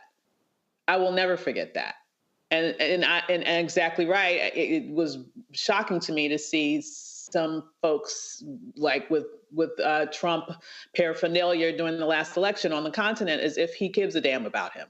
But that is a reflection, honestly, though, of the amazing propaganda machine that the right has. And we need to understand that this is a propaganda machine that is not limited to these shores.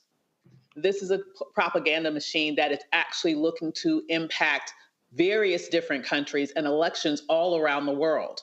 And you're exactly right. What's happening now is just raping and a desire to just rape the continent with more acquisition of minerals, no desire to go there in any sort of way to sort of build partnerships, build relationships so that there could be mutually beneficial business development on the continent. And while we're fooling around with this idiot, okay, you have China that is all over the continent. Right. That is building. They are sort of making investments. They are creating opportunities for their nation. And I would love, if we had smart leadership, we would be looking to do the same. I will say this one last thing. Obviously, what's happening in this country, I would argue this is the end of an empire.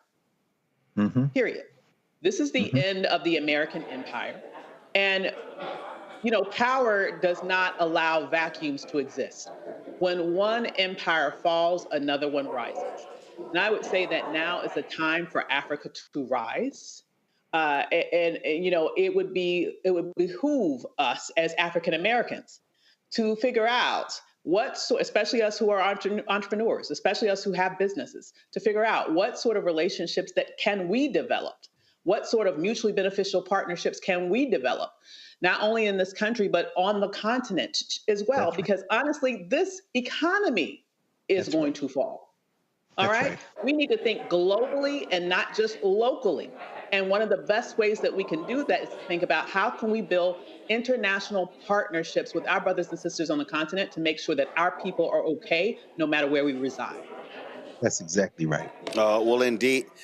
Indeed. And so, again, I mean, this is a moment, and this is a recurring theme that you've been hearing tonight, that this is a moment when we're going to have to recognize that we have immense capital, immense power. But the question is, do we operate together? I go back to April 3rd, 1968, the last sermon Dr. King gave, when he talked about that very thing. He talked about how black people individually are poor, yet collectively are wealthy. When he talked about how we must operate as a collective.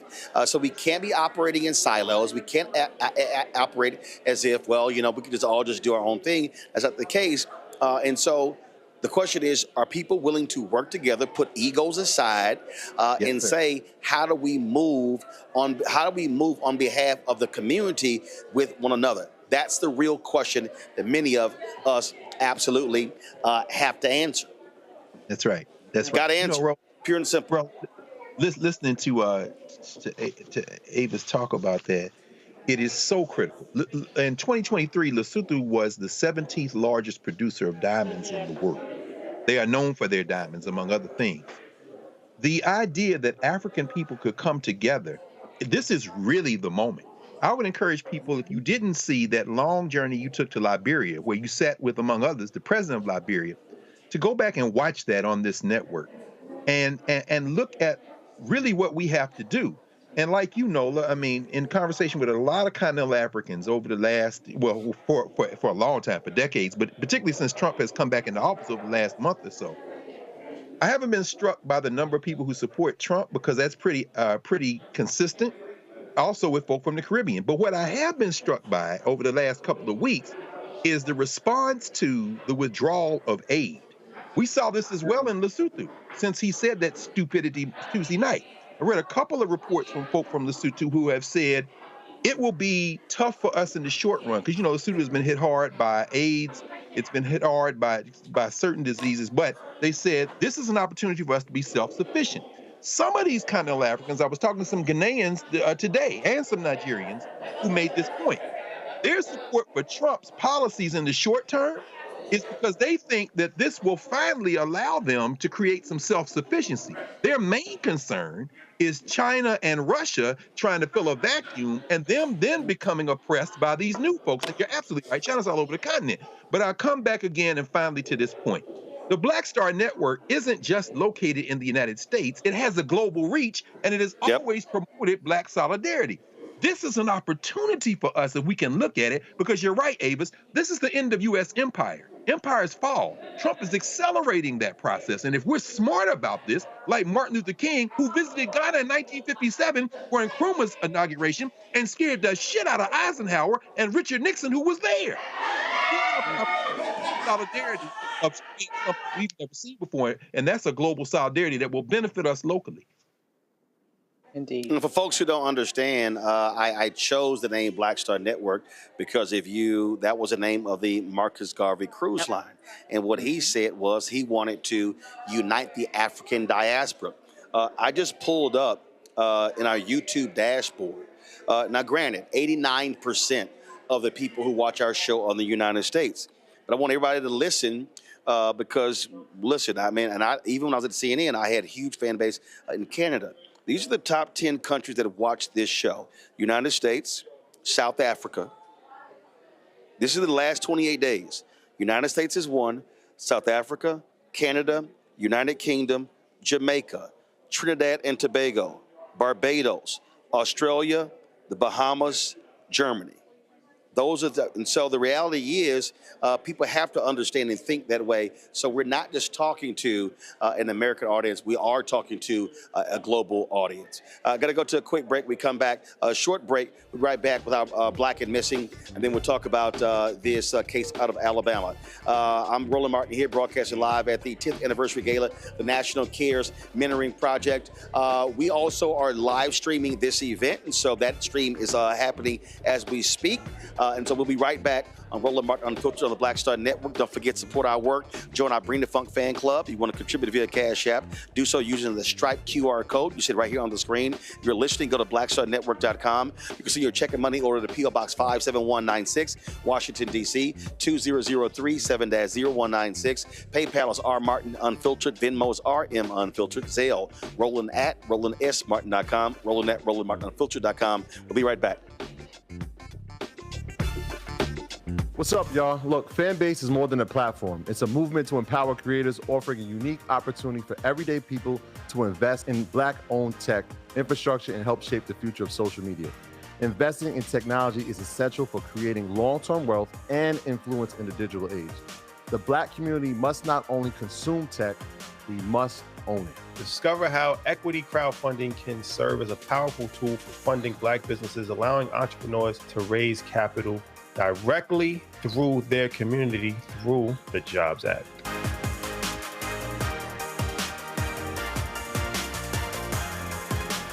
Hello, I'm Jamia Pugh. I am from Coatesville, Pennsylvania, just an hour right outside of Philadelphia. My name is Jasmine Pugh. I'm also from Coatesville, Pennsylvania. You are watching Roland Martin Unfiltered. Stay right here.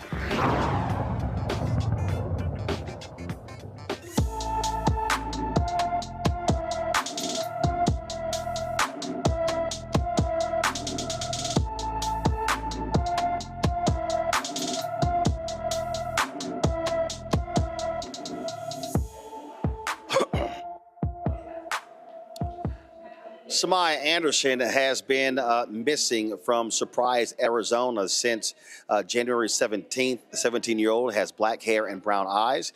She wears glasses and has a nose ring. Anyone with information about Samaya Anderson should call the Surprise, Arizona Police Department at 623-222-4000, 623-222-4000.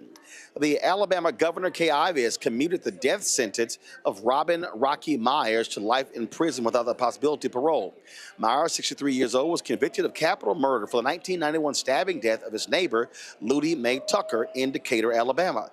The state's case at trial relied on witnesses who provided false and conflicting testimony. Additionally, there's no forensic evidence linking Myers to the crime. As Governor Ivey pointed out, no murder weapon was found, no fingerprints were tied to him, and no other DNA or other physical evidence connected him to the scene. This marks the first time Governor Ivey has halted an execution since taking office in 2017, and the first time in 25 years that an Alabama governor has commuted a death sentence. And so we're going to talk about that in just a second. Let me, in a second, real quick, she just rolled up in here in her blue chillin', Sherry Shepard, who is, of course, emceeing, hosting the event. Hey, Sherry. Come on, what's happening? How you doing, darling? What's going on, sir? Oh, you got your little the glam look and everything. How you doing? I'm good. I'm here hosting the night, so I'm very excited. And I'm more excited because you're here. Now, you know how black people do. How many black people already asked you to do a shout out from the stage? So many have asked me to do a shout out, but we black people, that's what we supposed to do. I hate when they be sending you texts. I'm like, man, I am not shouting your name out. Then I make fun of them. But that's in our DNA, shout outs. We shout it out back in Africa. I think that's how we shout it out. Yeah, but tell them, you want a shout out, you need to pay up. No, Roland. This is a fundraiser, Sherry. Oh, okay. All right, that's true. You got to pay up. You got to get that money. If you're going to shout out, everything is pay up because we're trying to raise money. Yeah, so charge them for shout outs. Yes. So whatever you want to pay for, whatever's in your heart. That's what I'm going with. No. Give them a number. Don't whatever your heart stuff. That's like somebody saying, oh, no, we'll bring you in to give a speech, give you a love offering. No, here's my number. I don't have a number, Roland. I don't ask for money. My husband's usually take it from me. Sherry, listen, Sherry, I ain't got a problem asking for money. Let's just be real clear. You ask for it. You ask for it, and I'll back you up. You need any help up there when it comes to the money part, I'm good. I know I saw you last year. Yeah. I saw you last year. Yeah, Homo was he was a little slow with the microphone. Roland took the microphone. He was lit. You don't let money lead a room. We raised a lot, though. Yes, but he was a little too slow with it. I got to give a shout out to all the sororities and the Jack and Jill. They came through. Yeah. Yeah, it was amazing. It's our challenge there. That's it. You did that, Roland. That's it. How's the show going? Show's going absolutely well. We're at number 2 in syndication, so it's going extremely well. So John get to keep his job? John gets, not only John, the girl who's the show's named after, named Sherry, gets to keep her job. Well, you know, a lot of times when the show ain't going well, the EP got to go. Well, John and I are attached at the hip. Right. So, yeah, so we're together. All right, So then. if I got a job, John got a job. All right, then. All Well, right. always good to see you, darling. It's so good to see you. I'll see you inside. All right, I'll see you inside. All right, holla at you. I want to go back to the story there out of Alabama. Here's what I'm trying to understand. Why he's still in jail? Here's what I don't understand. Avis, if no murder weapon, no witnesses, no whatever, what the hell? They should be talking about, a pardon or a commutation. That's true, but Roland, this is still Alabama. So I am pleasantly surprised that at least they're not going to kill him. But I would definitely agree with you that if there appears to be no evidence, I would hope that he has a legal team working on his complete commutation so he can get home. Nola, this had to be like real bad for Alabama not to kill somebody. They don't care. They ain't never cared about evidence before. Oh my God, so many thoughts ran through my mind just now. But no, you're absolutely right. When I was reading about this story earlier today, I read it with assumptions. And I read it like, oh, this brother on his way out. So, when I read that, and then a governor like Kay Ivey of all people, who is not a friend to the blacks, I'm very, very shocked that this was the outcome. And I just don't have anything more to say beyond, I hope that there's some level of justice here. Like, truly, I really do. Greg? Yeah, the man is still alive. He has spent more than half his life in prison. The murder happened in 1991. He was represented at trial by a lawyer who had ties to the damn Ku Klux Klan. When it came time for his federal appeal, his lawyer disappeared, missed a deadline that prevented him from having an appeal. The jury, even with the fact that it was 11 white people and 1 black person on the jury, voted 11-1 for for a life sentence. And one of the white women on the jury wrote to the governor and asked that the jury verdict be substituted for the death penalty. That's what allowed Meemaw to do this. No evidence, Klan-connected lawyer, couldn't do his appeal, and the damn jury in the original case voted 11-1, 11 white people on the jury, to say, don't kill him, give him a life sentence with no evidence. The Equal Justice Initiative, of course, has a nice write-up of this, and so now the next phase comes. Get this man out of jail. Actually, 3 years old. I want to read. Greg, I want to read from that. And so here's what it says. After the Attorney General's office filed a motion seeking Mr. Myers' execution, the Alabama Supreme Court granted the motion last week and authorized the governor to schedule an execution. The governor instead commuted his sentence, saying in a statement that there was, quote, circumstantial evidence against Mr. Myers, but it is riddled with conflicting evidence from seemingly everyone involved. So that means she's admitting the circumstantial evidence is jacked up. But check this out. She goes, in short, I am not convinced that Mr. Myers is innocent, but I am not so convinced of his guilt as to approve of his execution. I therefore must respect both the jury's decision to convict him and his recommendation that he be sentenced to life without parole. I pray that the Tucker family may in some way find closure and peace knowing this case is closed.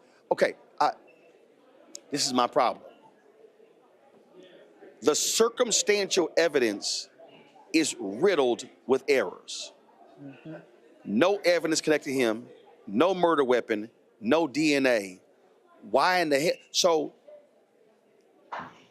he gets convicted on some BS. So I'm not praising her, Avis, for life, life without parole. If you do not have evidence that ties this man to it, why is this man still sitting in prison? Well, you're right. He shouldn't be there. But let's also say, let's once again put into context what we're dealing with now. There is no Justice Department that I believe that that exists under this administration that his lawyers can go to now to try to get this beyond the state of Alabama. They've completely gotten rid of the Civil Rights Division, or to the degree that there is a Justice Department, you might as well call it the Injustice Department. They're not going to be hearing any cases like this. I mean, there are so many different things that have changed right now under this administration, and I don't think we as Black people understand all of the various implications of this, and this is another one. I agree with you. He should not be in jail. But unfortunately, right now, the only course is going to be the state of Alabama, because we can't expect any sort of justice from the federal arm of the government under this administration at all. Check this out, Nola. At his 1994 trial, the overwhelmingly white jury rejected the death penalty for Mr. Myers and voted 9-3 that he should be sentenced to life in prison. Under an arbitrary and disfavored practice that is now illegal, the trial judge overrode the jury's verdict and condemned Mr. Myers to death. Okay? Now, the governor noted that her commutation reinstated the life sentence that jurors favored. God is answering prayers. This was juror May Puckett. She told the Associated Press, Governor Ivey put it back into the jury's hands. Ms. Puckett was a member of the Morgan County jury that convicted Mr. Myers. But check this out. She urged the governor to spare Mr. Myers' life, writing in a recent op-ed, I believed then and I believe now that Mr. Myers is innocent. I'm about to blow you away. She wrote that she and other jurors who did not believe Mr. Myers was guilty reached a compromise deal to convict him and return a life sentence. Quote, I left the courthouse feeling like that compromise saved Mr. Myers' life, she wrote, adding that the judge's override of their verdict was unjust. Seeing the override happen in Mr. Myers' case was a betrayal of the care we jurors put into considering his fate. I'm sorry, May Puckett, your ass don't deserve any praise for y'all to say we thought the man was innocent, but we reached a compromise and agreed to convict him as long as he didn't get put to death, and instead he got life in prison. How about your ass vote not guilty and just be a hung jury? Go ahead, Nola. Black life is expendable, and while justice in this country for Black folks has always been questionable, Southern justice for Black folks. I mean, when we're talking about this story, this really sounds like something from the 30s, 40s, and 50s and 60s. You know what I mean? And while this happened in the 90s, we're still talking about it, and we're talking about it in terms of, yes, there were a lot of inconsistencies, and yes, there are holes in the case, but he's still going to stay in jail. Like, that is a travesty to justice. And what Avis just pointed out is what scares me the most, is that there isn't a higher authority to kind of also fairly, offer an opinion or some advice regarding this case. And I'm really just nervous and scared for this brother because, right now he's out there dangling in a situation where there are no adults. There are no adults anywhere to be found. He right now is just a whole lot of racism, and they're playing with this man's life. Yeah. I've been playing with this man's life. And Greg, with all of this nonsense, the Alabama Supreme Court was like, yeah, y'all go ahead and kill him. Y'all go ahead and kill him. Of course. And the punk ass attorney general is mad because they're not killing him. Marshall, But what you read is, Roland, again, the absurdity of being black in this funky criminal enterprise called United States of America, particularly in the South. I mean, my mom's from Alabama. I was just down there last month, and I'm going back down there to see your man's Fred Gray. The Fred Gray Institute is having a seminar on what we can do about this mess next weekend. Not this coming weekend, but the weekend after that. The fact of the matter is that not only is the white population in this country shrinking generally, it's shrinking in Alabama. Alabama's about 2/3 white, and that's non-Hispanic white. The number of Hispanics is growing there, and Alabama's long been a quarter black, and it's moving again toward a third black. They have so successfully kept lynch law in place in Alabama that white woman sitting in that jury thought to herself, we can't get him out, but maybe we can spare his life. It seems absurd until you understand, like you say, we're living in that type of society. Now, all of that having been said, what can be done about it? When we look at what is going on there in Montgomery with the EJI, the Equal Justice Institute, and of course, Brian Stevenson, the idea of appealing to people's common humanity is a very important thing. We should never lose sight of that. But let's also never lose sight of what Fred Gray has stood for his entire life.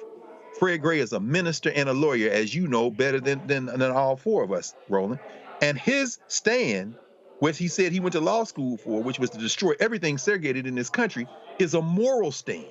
Meemaw, you think somehow keeping this man in jail instead of killing him is going to keep you out of hell? I assure you, ma'am, that it is not. And I also assure our people that we need to take the kind of Christianity in mind that David Walker and Nat Turner had, which is basically, you don't try to appeal to the moral center of people who have no morals. You put them on the other side and you roll over them like you see. Alabama is a place where we can flip it. We have to be able to do that, but we got to stop pretending like these people believe in what we believe in. Indeed, indeed. Let me thank all three of you all for joining us on today's show. Avis, Nola, and Greg, thank you so very much. Folks, we are here in New York City for the 10th Annual National Cares Movement Gala. This was founded, of course, by Susan Taylor, where they pair up mentors with African-American kids all across the country. And so it has been an amazing 10 years. We've been supportive of this, contributing several years. I've actually helped raise money for the CARES Gala, and so we are live streaming this year's event. They're honoring Tina Knowles as well as Taraji P. Henson. Sherry Shepard is going to be the host, so once we sign off here, just simply go right on over to our live stream. If you're watching on YouTube, I want y'all to be hitting the like button right now so we can impact, of course, the likes of this program. Listen, the work that we do is critically important. Being able to attend things like this, traveling here to cover this, being able to uplift this. There are other events that we plan on covering in 2025, and so your contributions are critically important. Our goal is very simple: to get 20,000 of our fans contributing on average $50 each a year. That's $4.19 a month, 13 cents a day. We purposely do not charge a subscription, so we don't do Substack, we don't do Patreon, because we want the content that we do on this show to be widely available all across the country and the world. And so your support is critically important. I said last week when I went to the mailbox, man, 386 checks and money orders were there. And so we appreciate every single dollar that was given to support the work that we do. Your opportunity to do so is vital. We don't have millionaires and billionaires contributing checks to us, but we are doing the work and covering the issues that other people do not focus on. And so if you want to contribute, you want to use Cash App. I told you Cash App closed the accounts. They changed the rules, and so they had to close our Cash App accounts. But the workaround is using the Stripe program. So here's the QR code for Stripe. And so you just point your phone, use this QR code to contribute via Stripe, and you can click the Cash App Pay button to contribute. You can send your check and money order if you don't trust these other systems. P.O. Box 57196, Washington, D.C., 20037-0196. PayPal is paypal.me/rmartinunfiltered. When you get it back, it's going to say New Vision Media. That's our parent company, so don't be alarmed. Venmo is RM Unfiltered. Zelle Roland at RolandSMartin.com, Roland at RolandMartinUnfiltered.com. Of course, download the Black Star Network app, Apple phone, Android phone, Apple TV, Android TV, Roku, Amazon Fire TV, Xbox One, Samsung Smart TV. Be sure to get a copy of my book, White Fear, How the Browning of America is Making White Folks Lose Their Minds, available at bookstores nationwide. Get the audio version I read on Audible. Also, if you want to get our Roland Martin Unfiltered and Black Star Network swag, please do so by going to rolandmartin.creator-spring.com. You can get the shirts. We tried to tell you, FAFO 2025, and also Don't Blame Me, I voted for the black woman, and other gear as well. You see the QR code on the right-hand corner, or go to rolandmartin.creator-spring.com. Don't forget to also download the app Fanbase. And if you want to invest in the campaign, the goal is to raise $17 million in this Series A raise. About $10.1 million has been raised. Go to startengine.com/fanbase, startengine.com/fanbase. And shout out to my twin nieces, Rachel and Raquel. Today is their 21st birthday. We first started raising them when they were a year and a half years old. And so shout out to Rachel and Raquel. I'm in studio tomorrow. I'll show you the photo tomorrow. All right, folks, I'll see y'all tomorrow. So again, go to our other stream of the National Cares Mentoring Gala. We are live streaming that right now. I'm signing off right now. I'll see y'all tomorrow in studio back in DC. Holla!